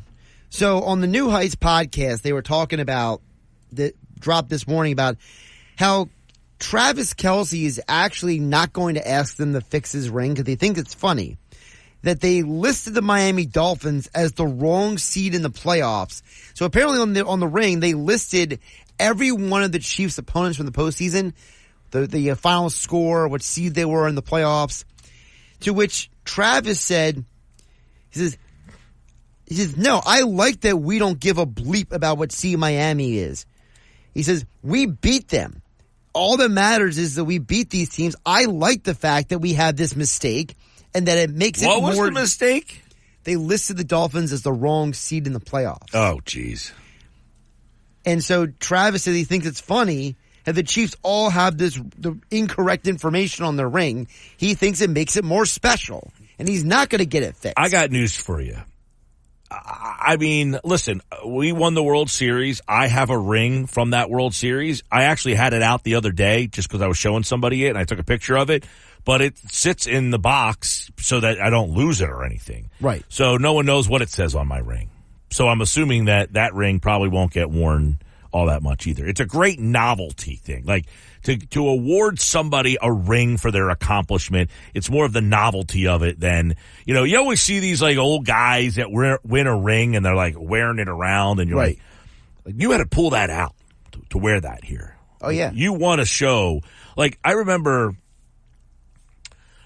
Barrett Brooks won the Super Bowl with the Steelers. Yes. And he was at a function that we did sometime, and my father asked, like, hey, Barrett, can I try your ring on? Like, I don't want to bring my ring anywhere. Not that my ring is the size of Barrett Brooks' ring, which, by the way, is now Barrett's ring for winning his Super Bowl is equivalent to my ring that we got for winning the World Series next to the rings that these teams get now. Yeah, you want to hear what's on the Chiefs ring real quick? 529 diamonds, 38 rubies, and 14.8 carats worth of gems. It's a lot. It's just gaudy. I don't need all that. I mean, the ring that I have is fine.